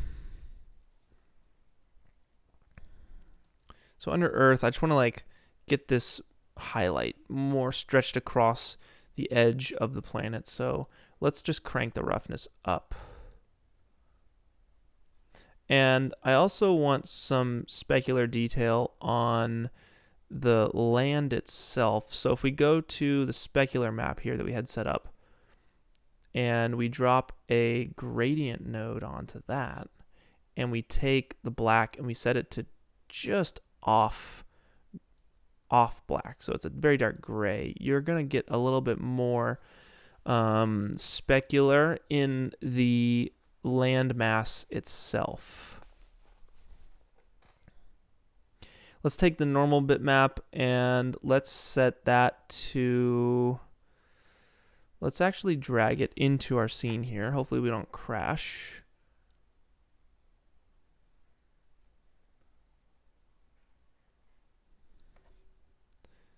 Fantastic. Let's drop that onto the normal and crank that to like 3, power of 3. You should get a bit more detail in there. Yeah, it's a little intense. We'll set it to 2. And the clouds should also have some bump. So let's go to the cloud map here and see if we can't do the same. So I'll just drag the bitmap from diffuse into the bump tab. And that might give our clouds a little bit of definition here. And let's turn on the fog volume, which is acting as our atmosphere layer. And it's kind of like stuttered here. You can see it. It's pretty stuttery.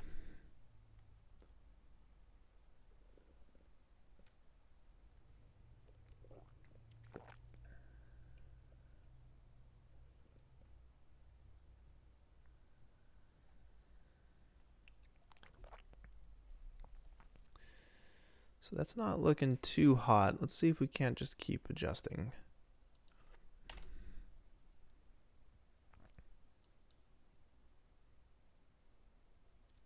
Uh-oh.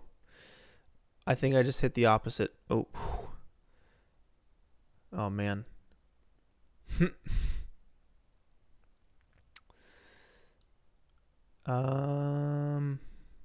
go 100 with that. Whoa. Whoa. That's such a crazy look. Oh, there's an edge feather option in the...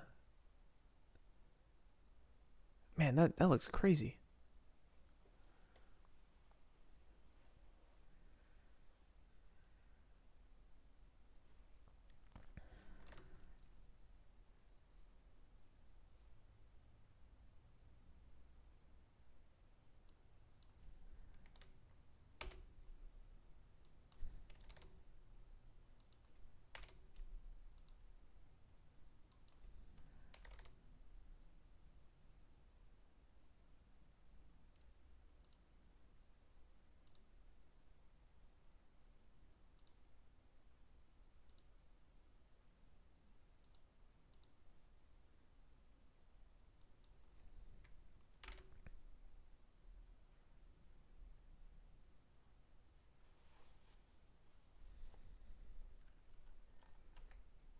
So I'm just messing with the fog volume here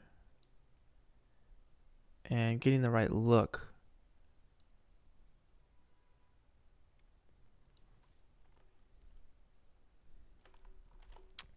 Let's take the Octane daylight and go to the little tab here. Let's set the power to 2. Maybe even, let's go 5 to really get that intense atmosphere across the planet. I'm going to scale down the sphere that is our atmosphere just a little bit. Get that right vibe.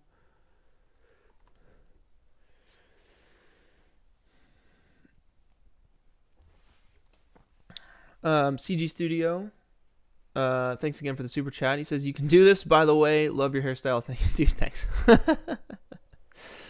My hairstyle is no hairstyle right now. It's just got out of the shower, went to get a bagel, and came home to stream. So I'm appreciating it.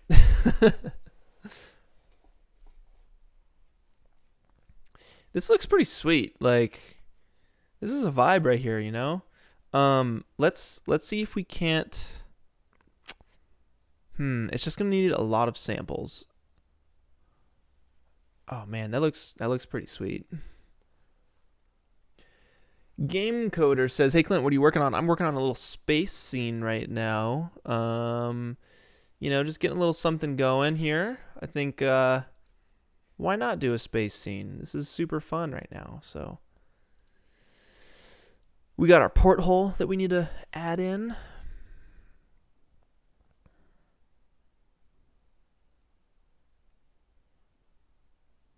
All right, so this is just going to take a while to render because of our fog volume, and the HDRI takes a long time as well.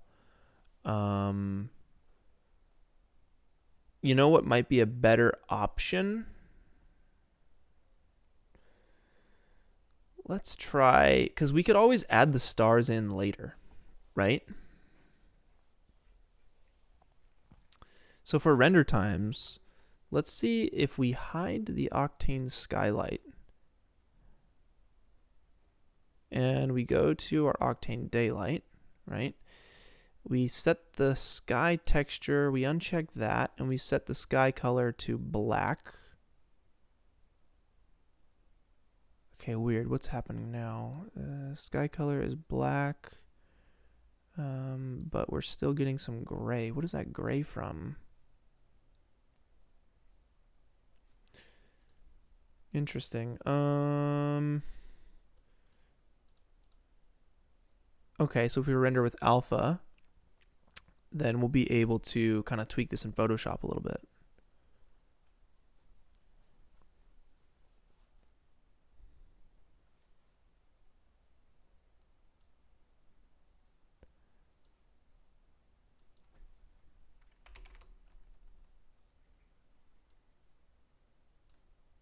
Turning on adaptive sampling. Deep image, what is that?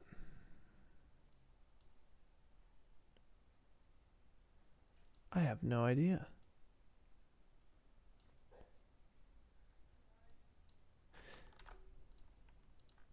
Okay. This is looking pretty sweet. Let's just go to Google and look up Earth close-up and see what kind of images we get here.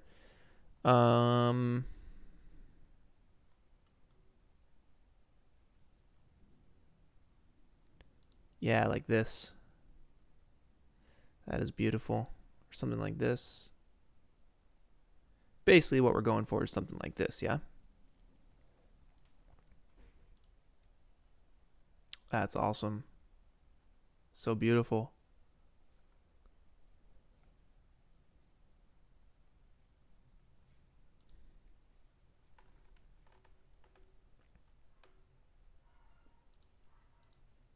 Okay. Let's turn on the post-processing and see if we can't get some nice bloom in our image.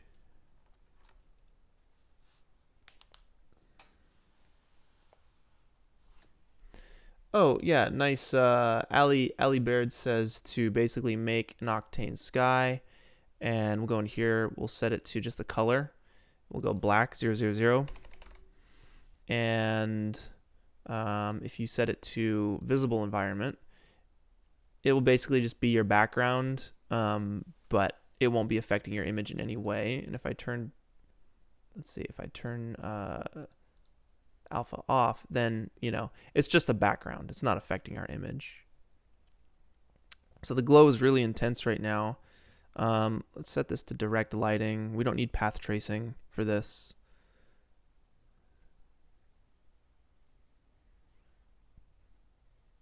All right, so there's a video in the Discord here where getting the atmosphere to work is we got a potential fix, right? So let's go into the Discord group. Let's see here. Come on.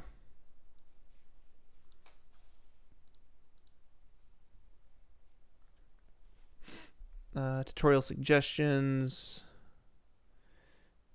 Awesome. Hello and welcome to my channel. Today I want to show you how to create a realistic Earth with all the atmosphere and all that stuff in Cinema4D and Octane. Oh, wow. Okay.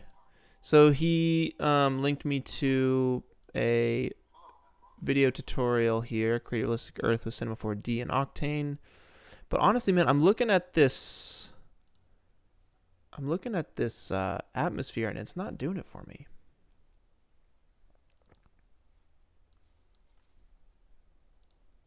You see how, like, it's just one solid color and it's not giving you a nice glow? You know, I feel like I need that glow. And it's dimmer than the image. I feel like you need a fall off between the edge of the planet and the atmosphere. And maybe I think that's maybe more of a style thing. But yeah, I certainly want to go for like an edge here that blends together. And if we go, let's go look at that space scene again. I guess, yeah, it is kind of giving you. You see what falls off here? There's a gradient fall off right there. That's what I'm going for. But with the other version, it's certainly it's a hard edge. You can see that hard edge right there. And especially since we're so close up. Now, this is something you could probably do in Photoshop, to be honest. And I'm going to do the bloom in Photoshop as well. But let's get our porthole back. Let's see what it looks like with the porthole.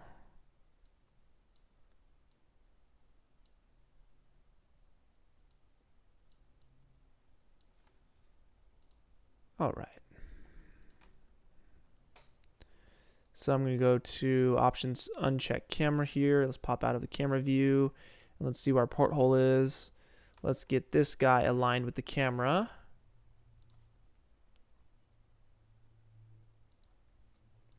If we select our camera and we hold down Control and let go of the key, make an object, it'll spawn something right on our camera.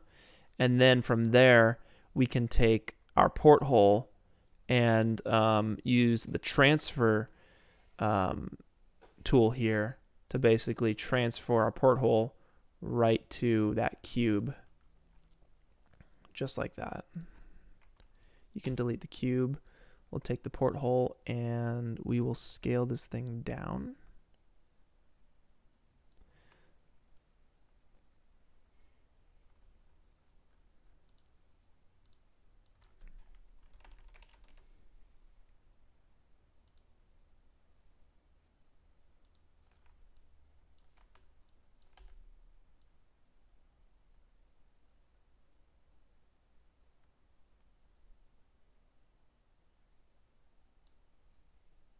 I think the porthole is taking up all of our all the RAM for some reason. I honestly hadn't restarted my computer in a minute.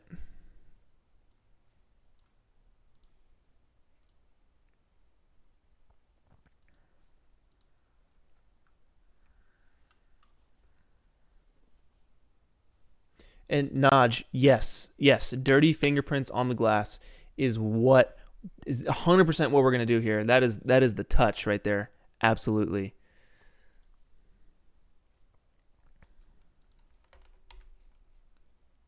I just gotta line this thing up first.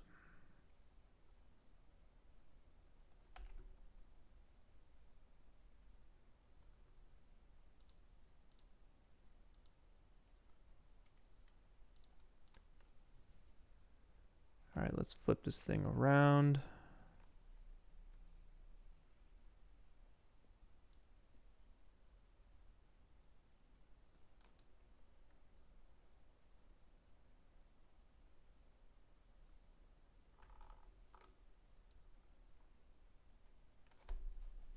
Sorry this is so crunchy, y'all.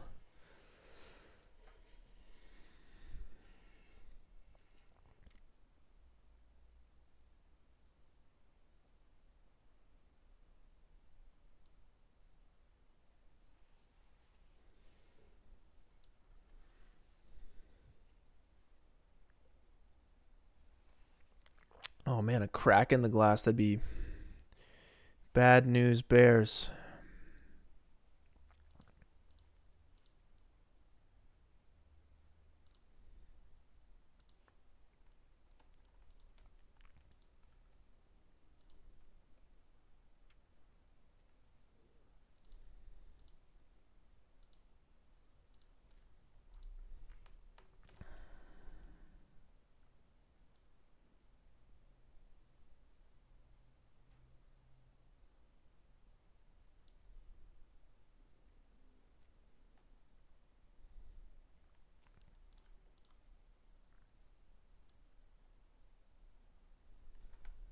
Still lining up this porthole here. I'm gonna make it nice and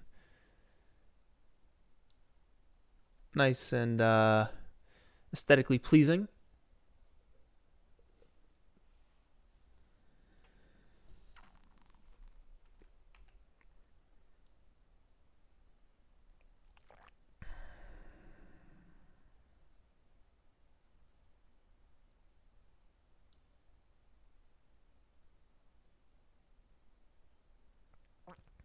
Ooh, here we go.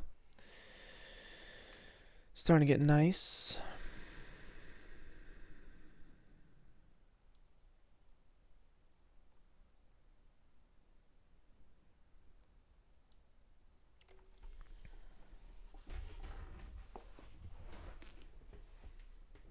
Oh, awesome, awesome.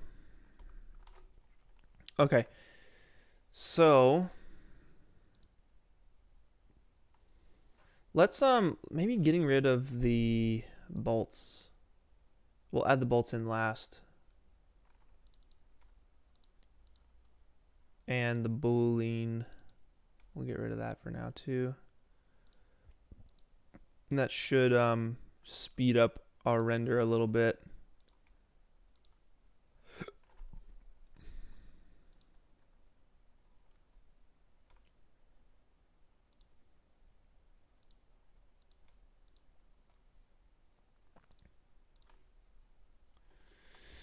Okay. So I think definitely getting some fingerprints on the glass here is gonna be the move. So let's just render a region here. Let's turn off the fog volume. Let's get like right up in here. And for fingerprints, the Cornelius Domrick fingerprints are the best ones. They're free. So let's go over to his website. I'll show you guys.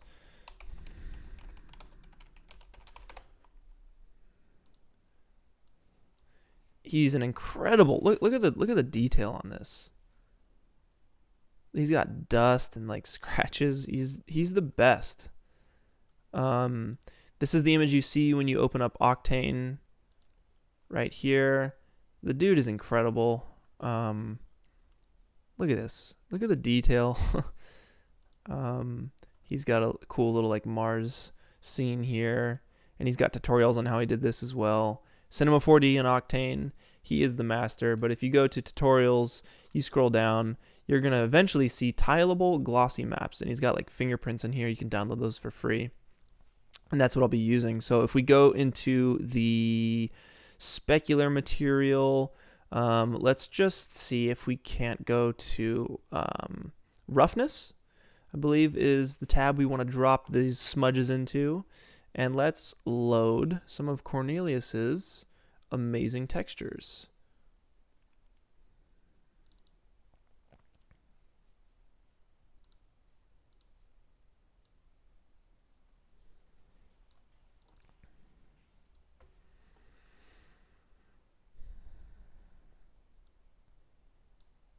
All right, so it's really intense. It's totally blown out because the sun is shining right at the lens here. So what we're gonna do, let's try.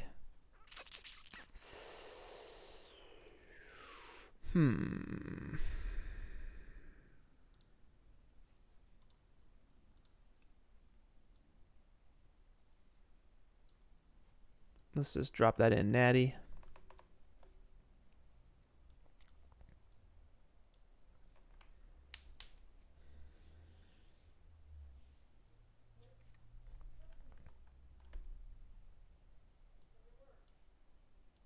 Put that into the roughness tab. Okay. So let's just start moving the gamma around. The tiling is strange, so let's set the projection to box.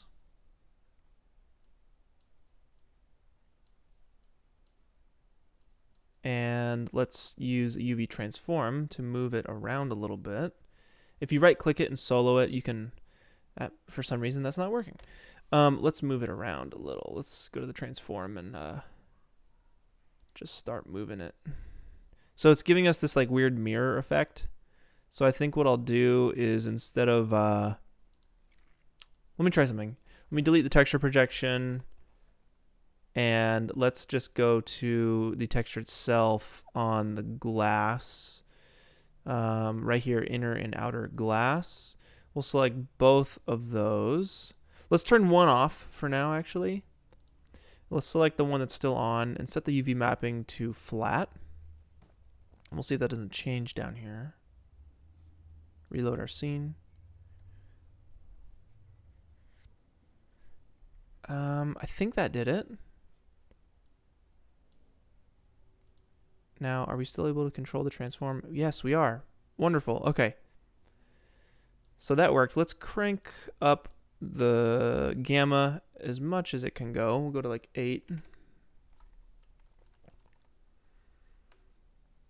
And let's just crank the contrast of this further. So I'm going to go to, I'm going to throw a gradient map on this thing. And just bring the darkness down.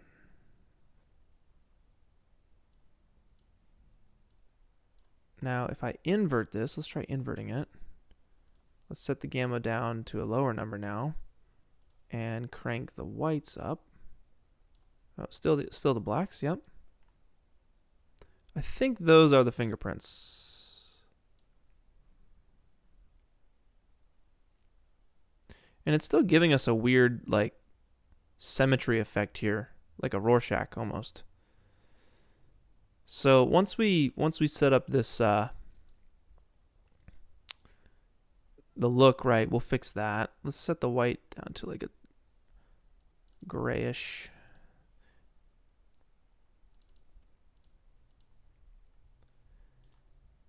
Okay. And then let's actually keep going here. We'll set this almost to a dark.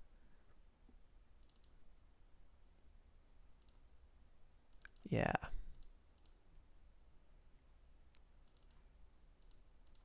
Almost. Oh, it's almost gone. Right. Let's go to transform. Let's take our scale up to like 2,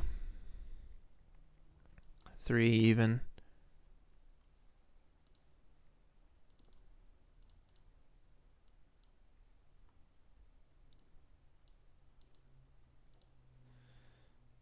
Oh, maybe it's a little big. Huh. Let's set it to 0.5. And I'm just working the contrast of this image here.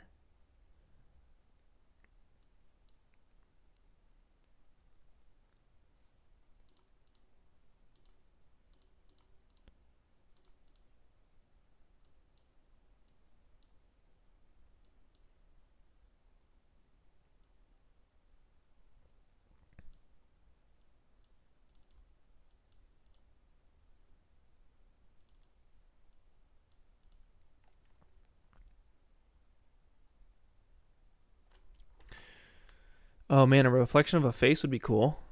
Definitely. See what we can do. Let's scale that up. Let's go back to 1. And it needs to be so subtle.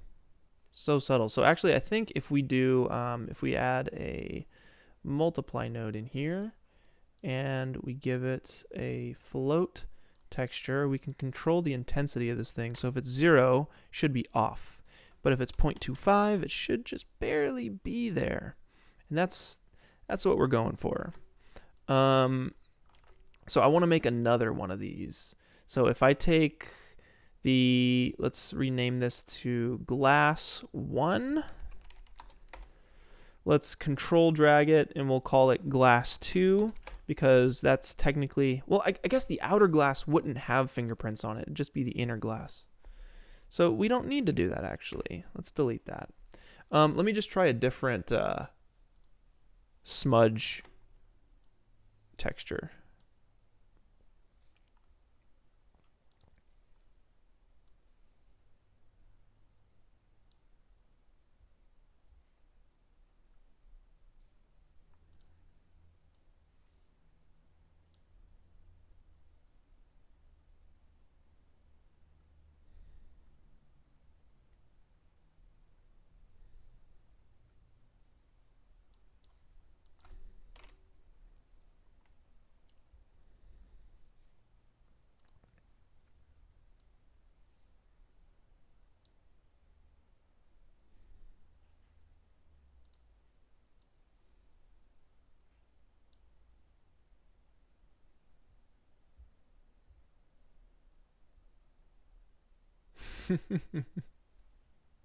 What's up, Shutter Authority?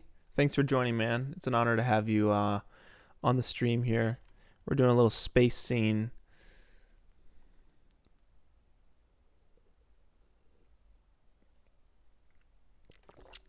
Yeah, I think hands would be probably beyond the amount of time we have on the stream right now, but I think it's a really good idea.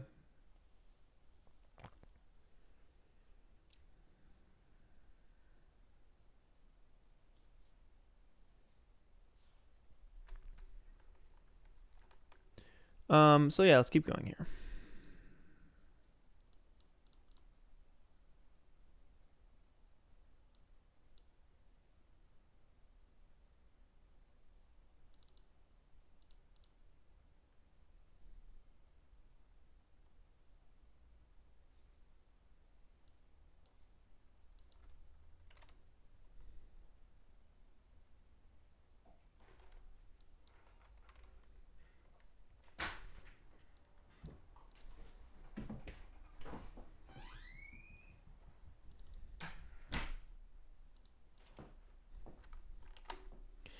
All right, so I think a nice little detail here would be to get the focus of the camera onto the planet and have the porthole be a little bit out of focus.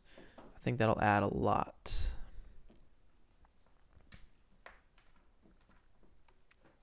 All right, so let's see here.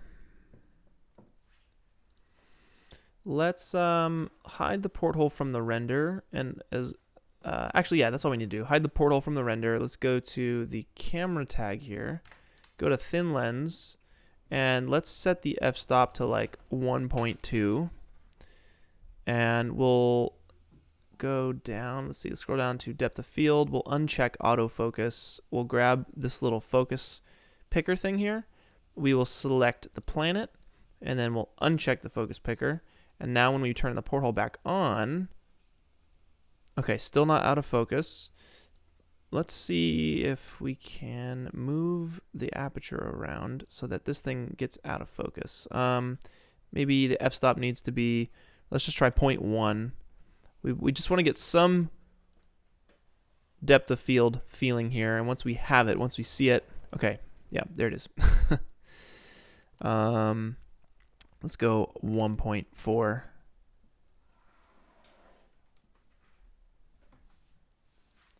Refresh our scene. Let's do focal depth. It looks really cool actually though. Let's just try 8.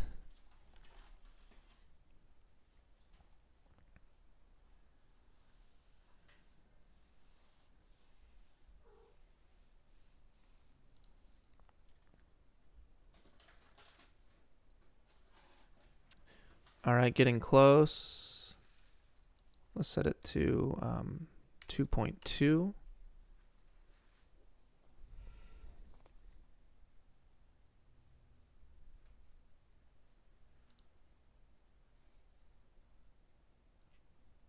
And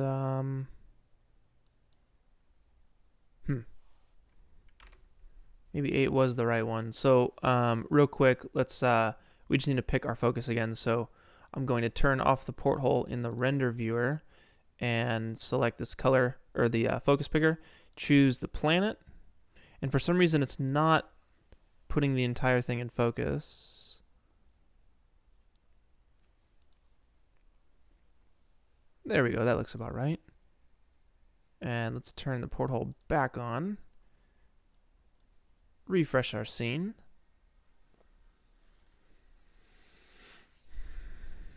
Let's set the f-stop to 12.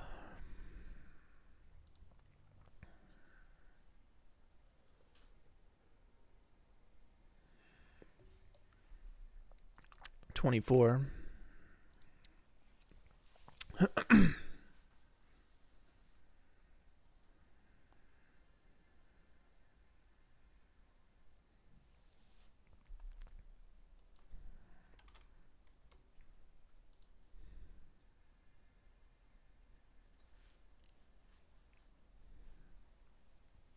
That feels about right. So I want to kind of adjust this so it's coming at the Earth from a different angle here. So let's see. something like this. We're like right up against the glass.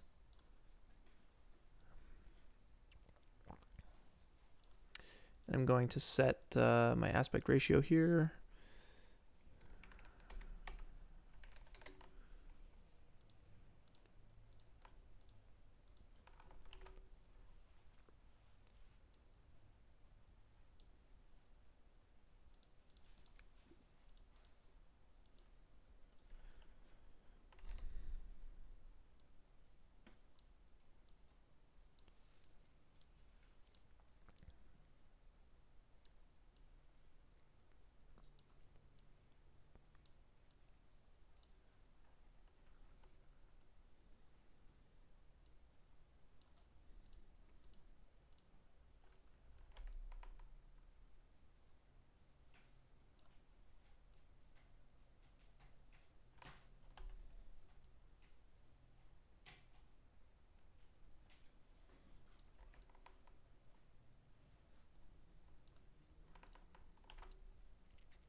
Sweet. This is pretty cool. Let's take the porthole, drop it into the camera feed, and we can move around like this.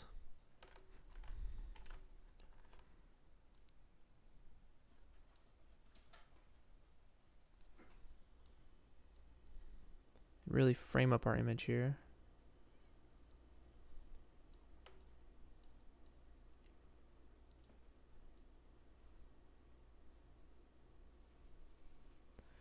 And maybe get some tilt on this thing.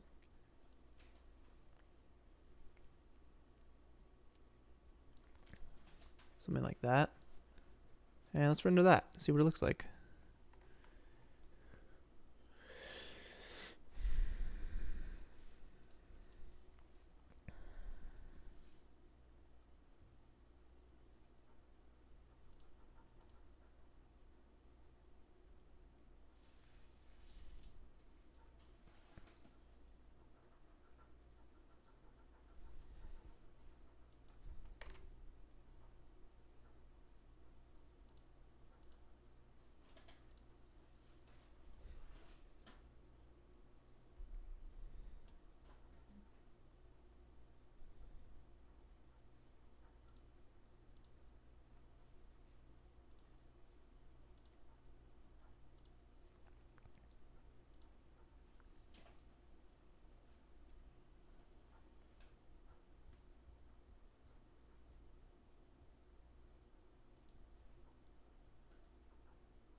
All right, so I'm going to go to this chrome and up the roughness to get more of a, circular feeling here on the reflection.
And I'm just going to reselect our focus points as we move the camera around a little bit. Let's maybe try and actually get it a little closer.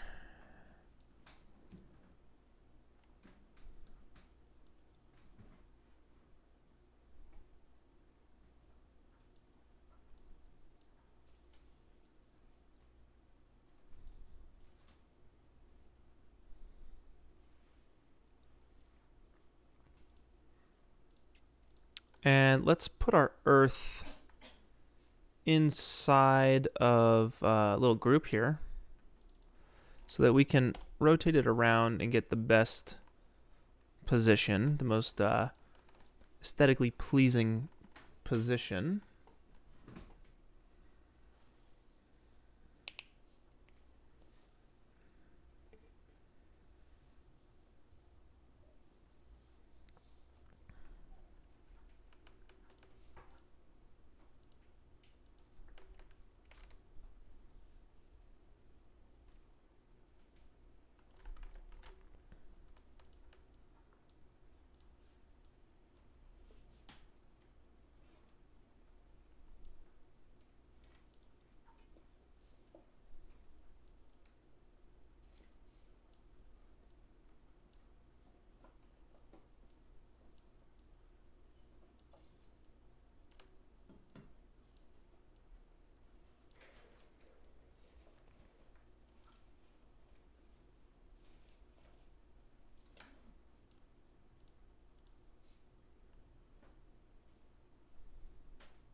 And yeah, I definitely hadn't forgot about the clouds. It's definitely something that needs to be done.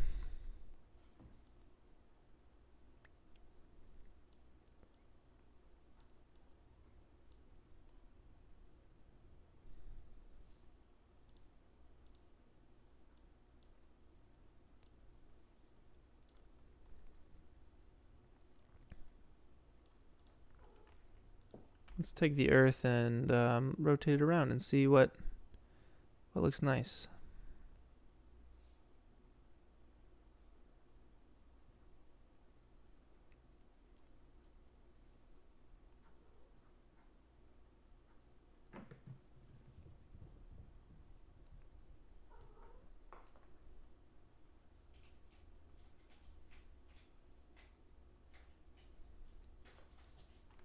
That's pretty cool.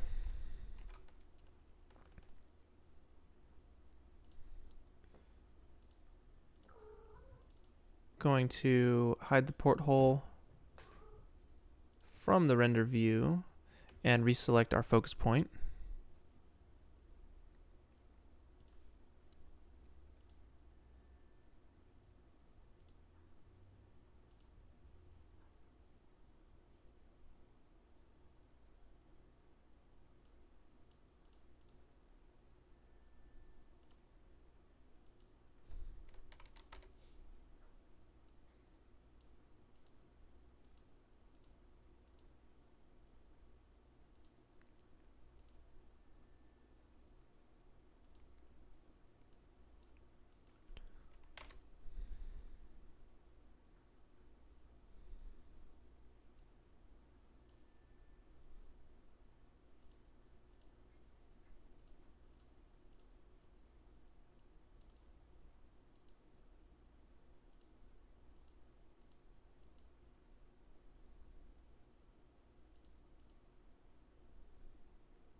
All right, let's see if we can't. So this white little dot in the middle is our whatchamacallit? Our little bolt that we have arrayed around this little bit here, and we'll get back to that in a minute. But let's see if we can't get some actual reflections going on from the inside of this thing on the glass. So let's see. This would be it here, this material, and I think if we just set this to anything, it'll give us, not just a black reflection, but maybe the inside of a space station. So let's go to Google and type in ISS interior.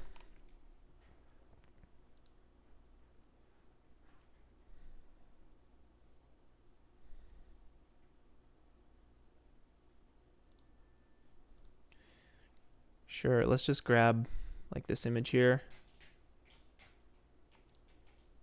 And we'll use this as our reflections. So we'll load that.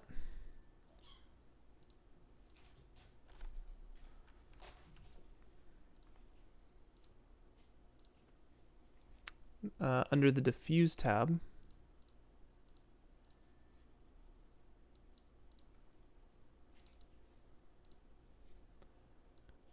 that way it's actually reflecting, an actual something rather than just darkness. It's better than nothing.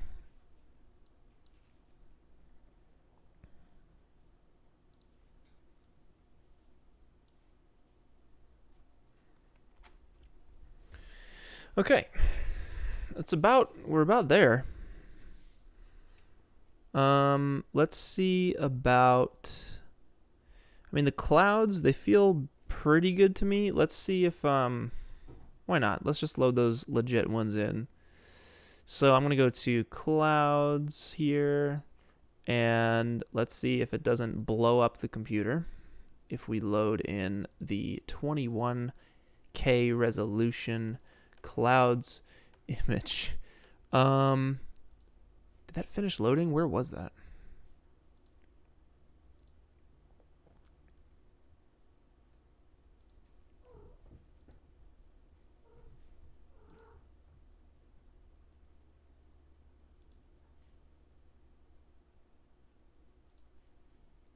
Give me 1 second while I find this thing.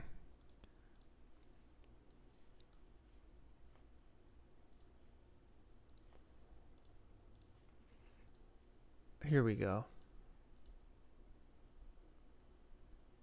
Wow. That is crazy.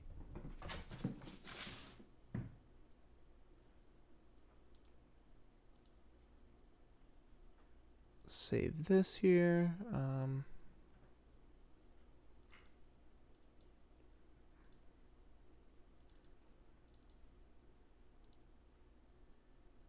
Wow, that's massive. It's 200 megabytes for one image. That's incredible. So we'll wrap that around the Earth there. Is there anything else we want to add here? It's 3 o'clock, so we're going to be wanting to wrap this up here pretty soon.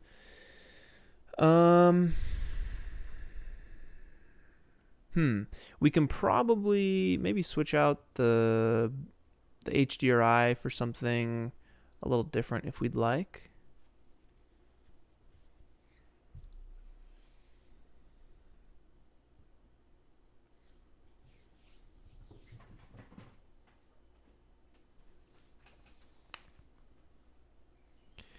Yeah, the inside does feel a little empty, but I want to get the highlights on that metal, to pop a little bit more.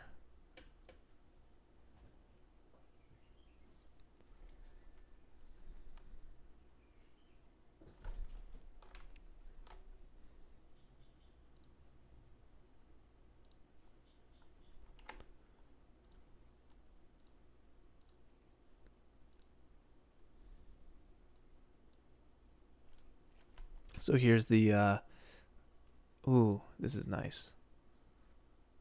Again, these are the Grayscale Gorilla Space HDRI texture packs that they will be coming out with later this year. That is awesome.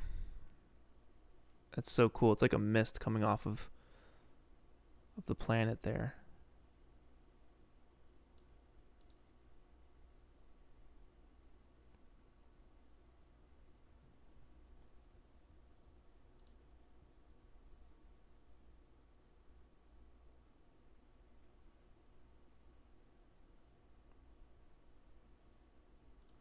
That's cool. Let's rotate this.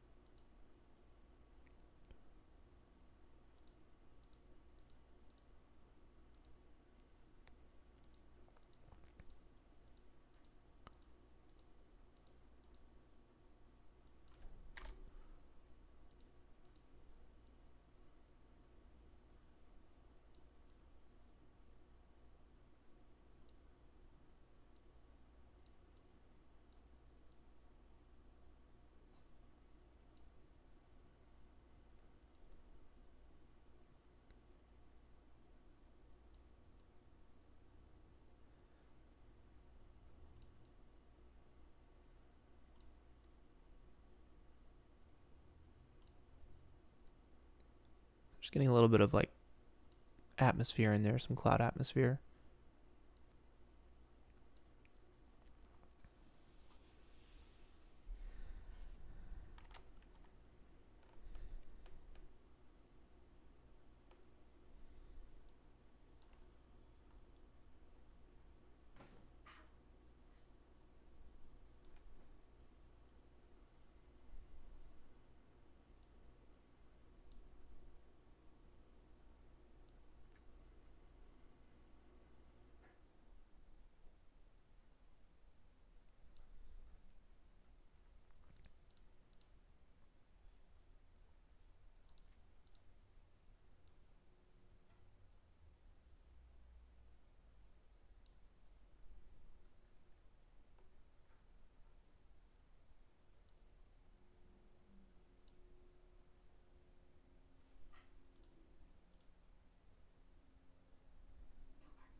So I'm just kind of messing with the angles here.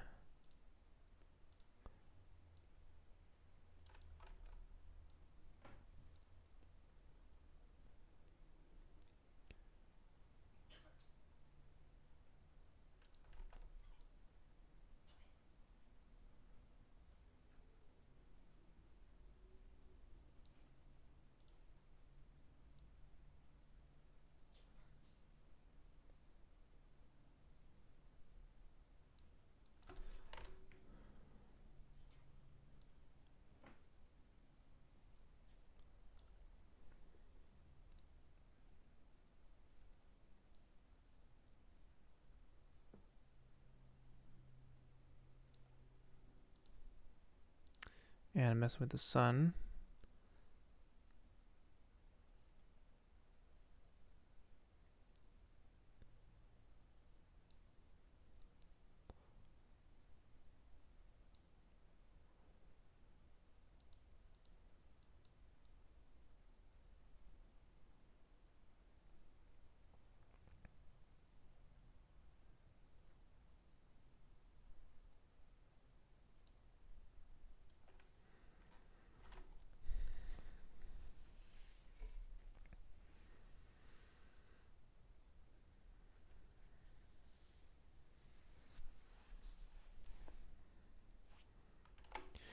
All right.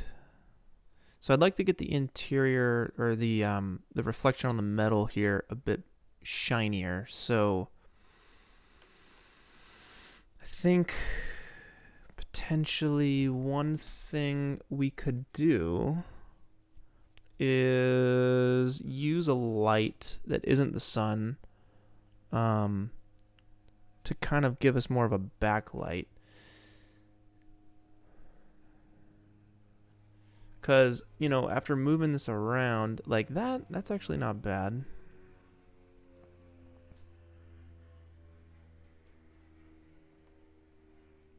I just don't want to show the inside of this thing. It's not giving me the right look. And honestly, I think we might just want to, like,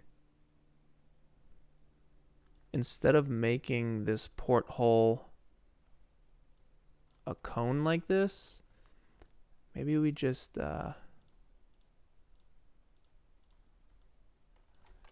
slice it down the middle here.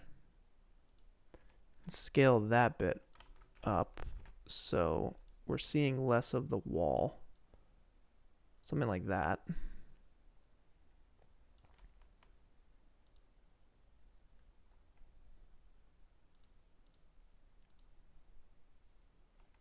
That way,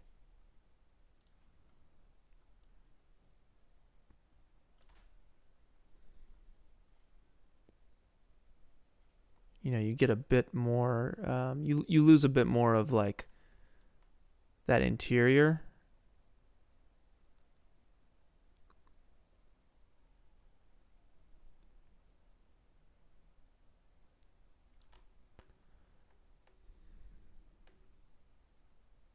That's pretty cool. And I think once I save this out, I'll mess with it in Photoshop to really tweak the textures and the colors and the highlights and stuff.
So I'm making an area light, and I'm going to go to set the active object as the camera. So that's actually a really nice way to position a light accurately. You can come in here and just, I want to give it a bit more highlight here on the reflection around the ring. So something like that. And I'll go back to the camera. Obviously that's way too much, so let's set the visibility, check that off. Let's go in here to the light settings and take that down to 1.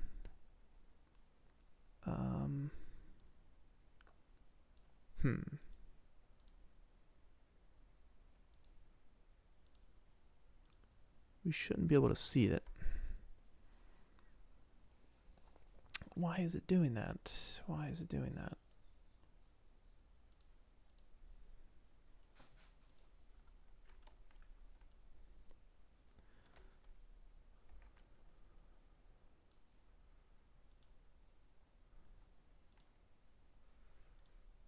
Let's crank the power up to 100 again.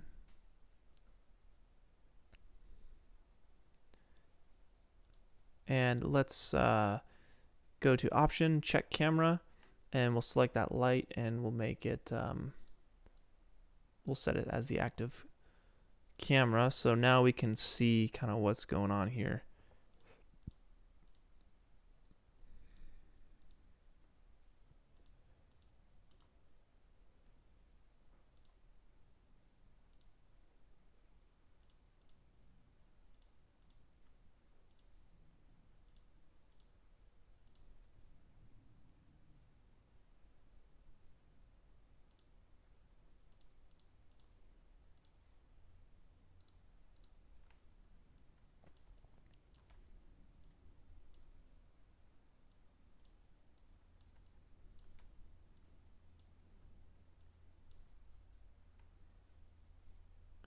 Trying to get that nice highlight on the rim of this thing. There we go. Something like that.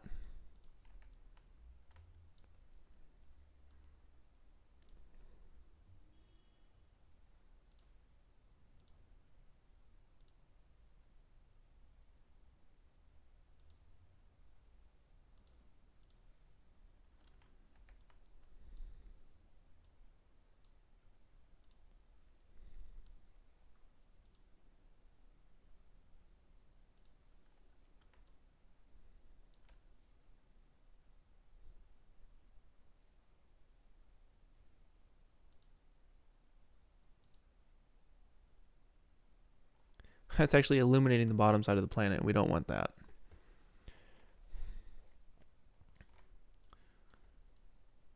So if we make a plane and we move it up here, and our scene is actually fairly small. We usually don't want a small scene for a space scene, so that's probably one thing I would have taken back. We'll block the light here. We'll set this, we'll give it an Octane tag, and we'll say it is not visible. And why is it still visible? It shouldn't be.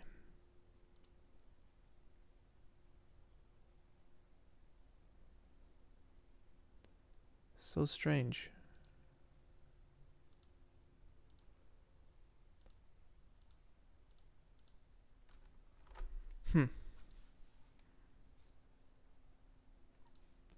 Let's give it a black diffuse here. That way it's not bouncing any light. It's basically acting as like a flag to block the light.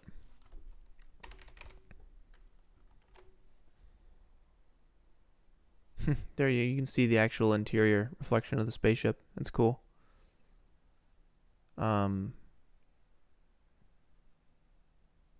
If we give the interior of the spaceship a little bit of light, you might be able to get some interesting reflections, but I do want to focus the scene on the outside.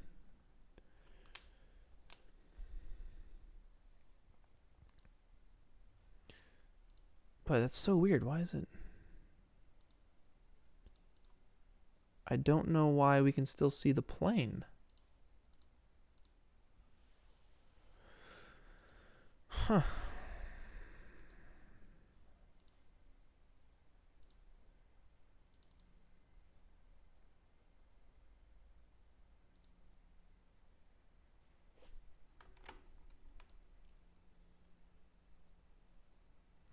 You know, VFX is a lot of troubleshooting. And right now we're troubleshooting.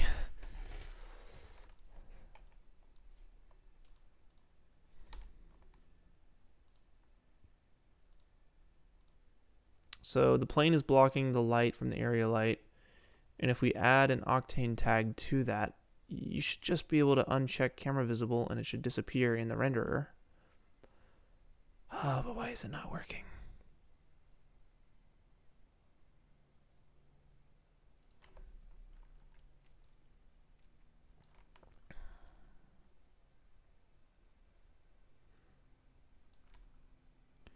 Or maybe what we can do, since that's being buggy, is take the light and bring it in closer.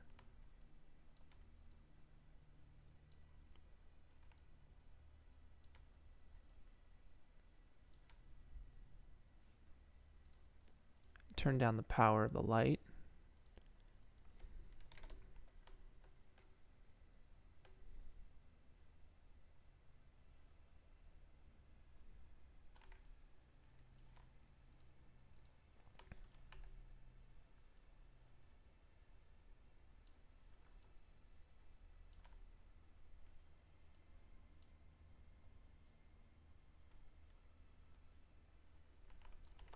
That feels a bit better.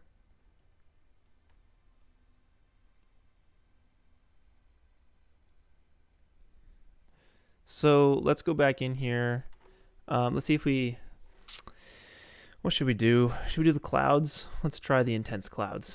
And that'll be about it. So let's go into the node editor here. And under the diffuse tab, let's see, let's uncheck clouds 1. Just leaving us with clouds here. Let's make sure we're on the right one. Yes, we are. And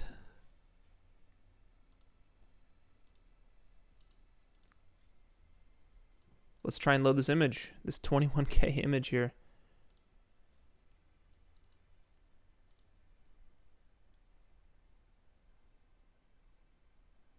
And it's thinking very, very hard.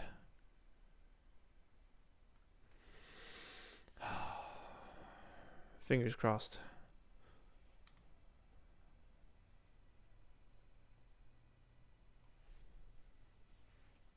Oh my goodness, it worked. And we're going to drop the same texture into the opacity.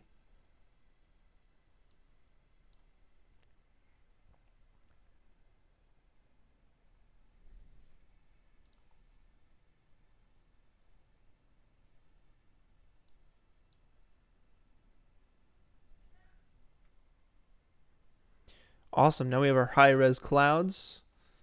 We have our space image here, and I think I'm going to push the contrast of the image in Photoshop.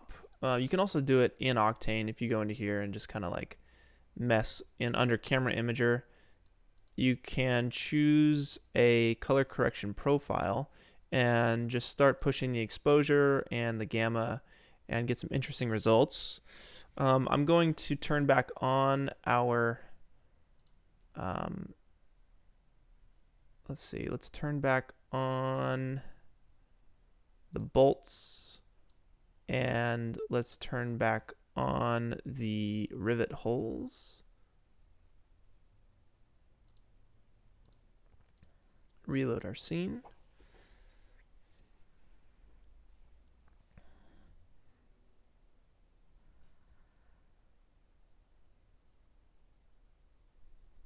Oh, awesome.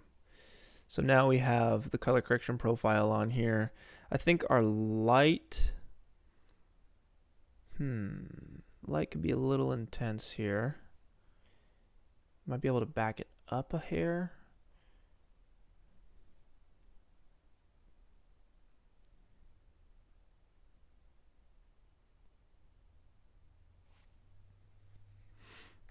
Let's see. But yeah, as soon as we start to orbit this stuff, it gets real crunchy because of the bolts and the rivets. Control-Shift-Z to undo camera moves. But yeah, I think I'm just gonna render this thing out. Let's go to post-processing and see if we can get some bloom coming into this shot.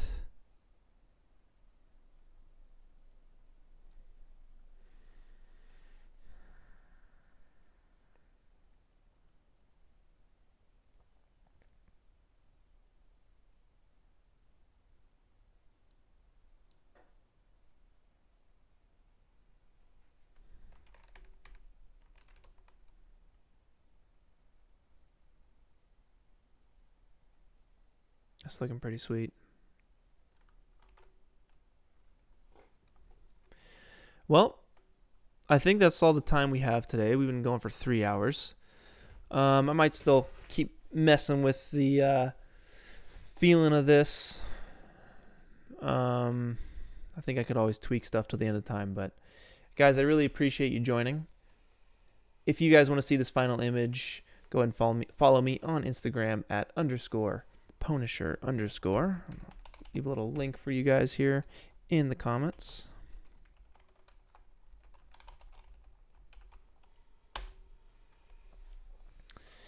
But again, yeah, thank you guys for joining. And if you're not already, join the Discord. It's where we can leave comments and the images that we have made together. We can also leave tutorial suggestions for next time. And I still hear you guys about bringing Ren in to do like a little collaborative tutorial stream together. So we'll definitely do that. And yeah, get on that ambient playlist if you guys want to jam out to some relaxing tunes. But until next time, I'll see you guys next Saturday at 12 o'clock. Thanks for joining. Peace.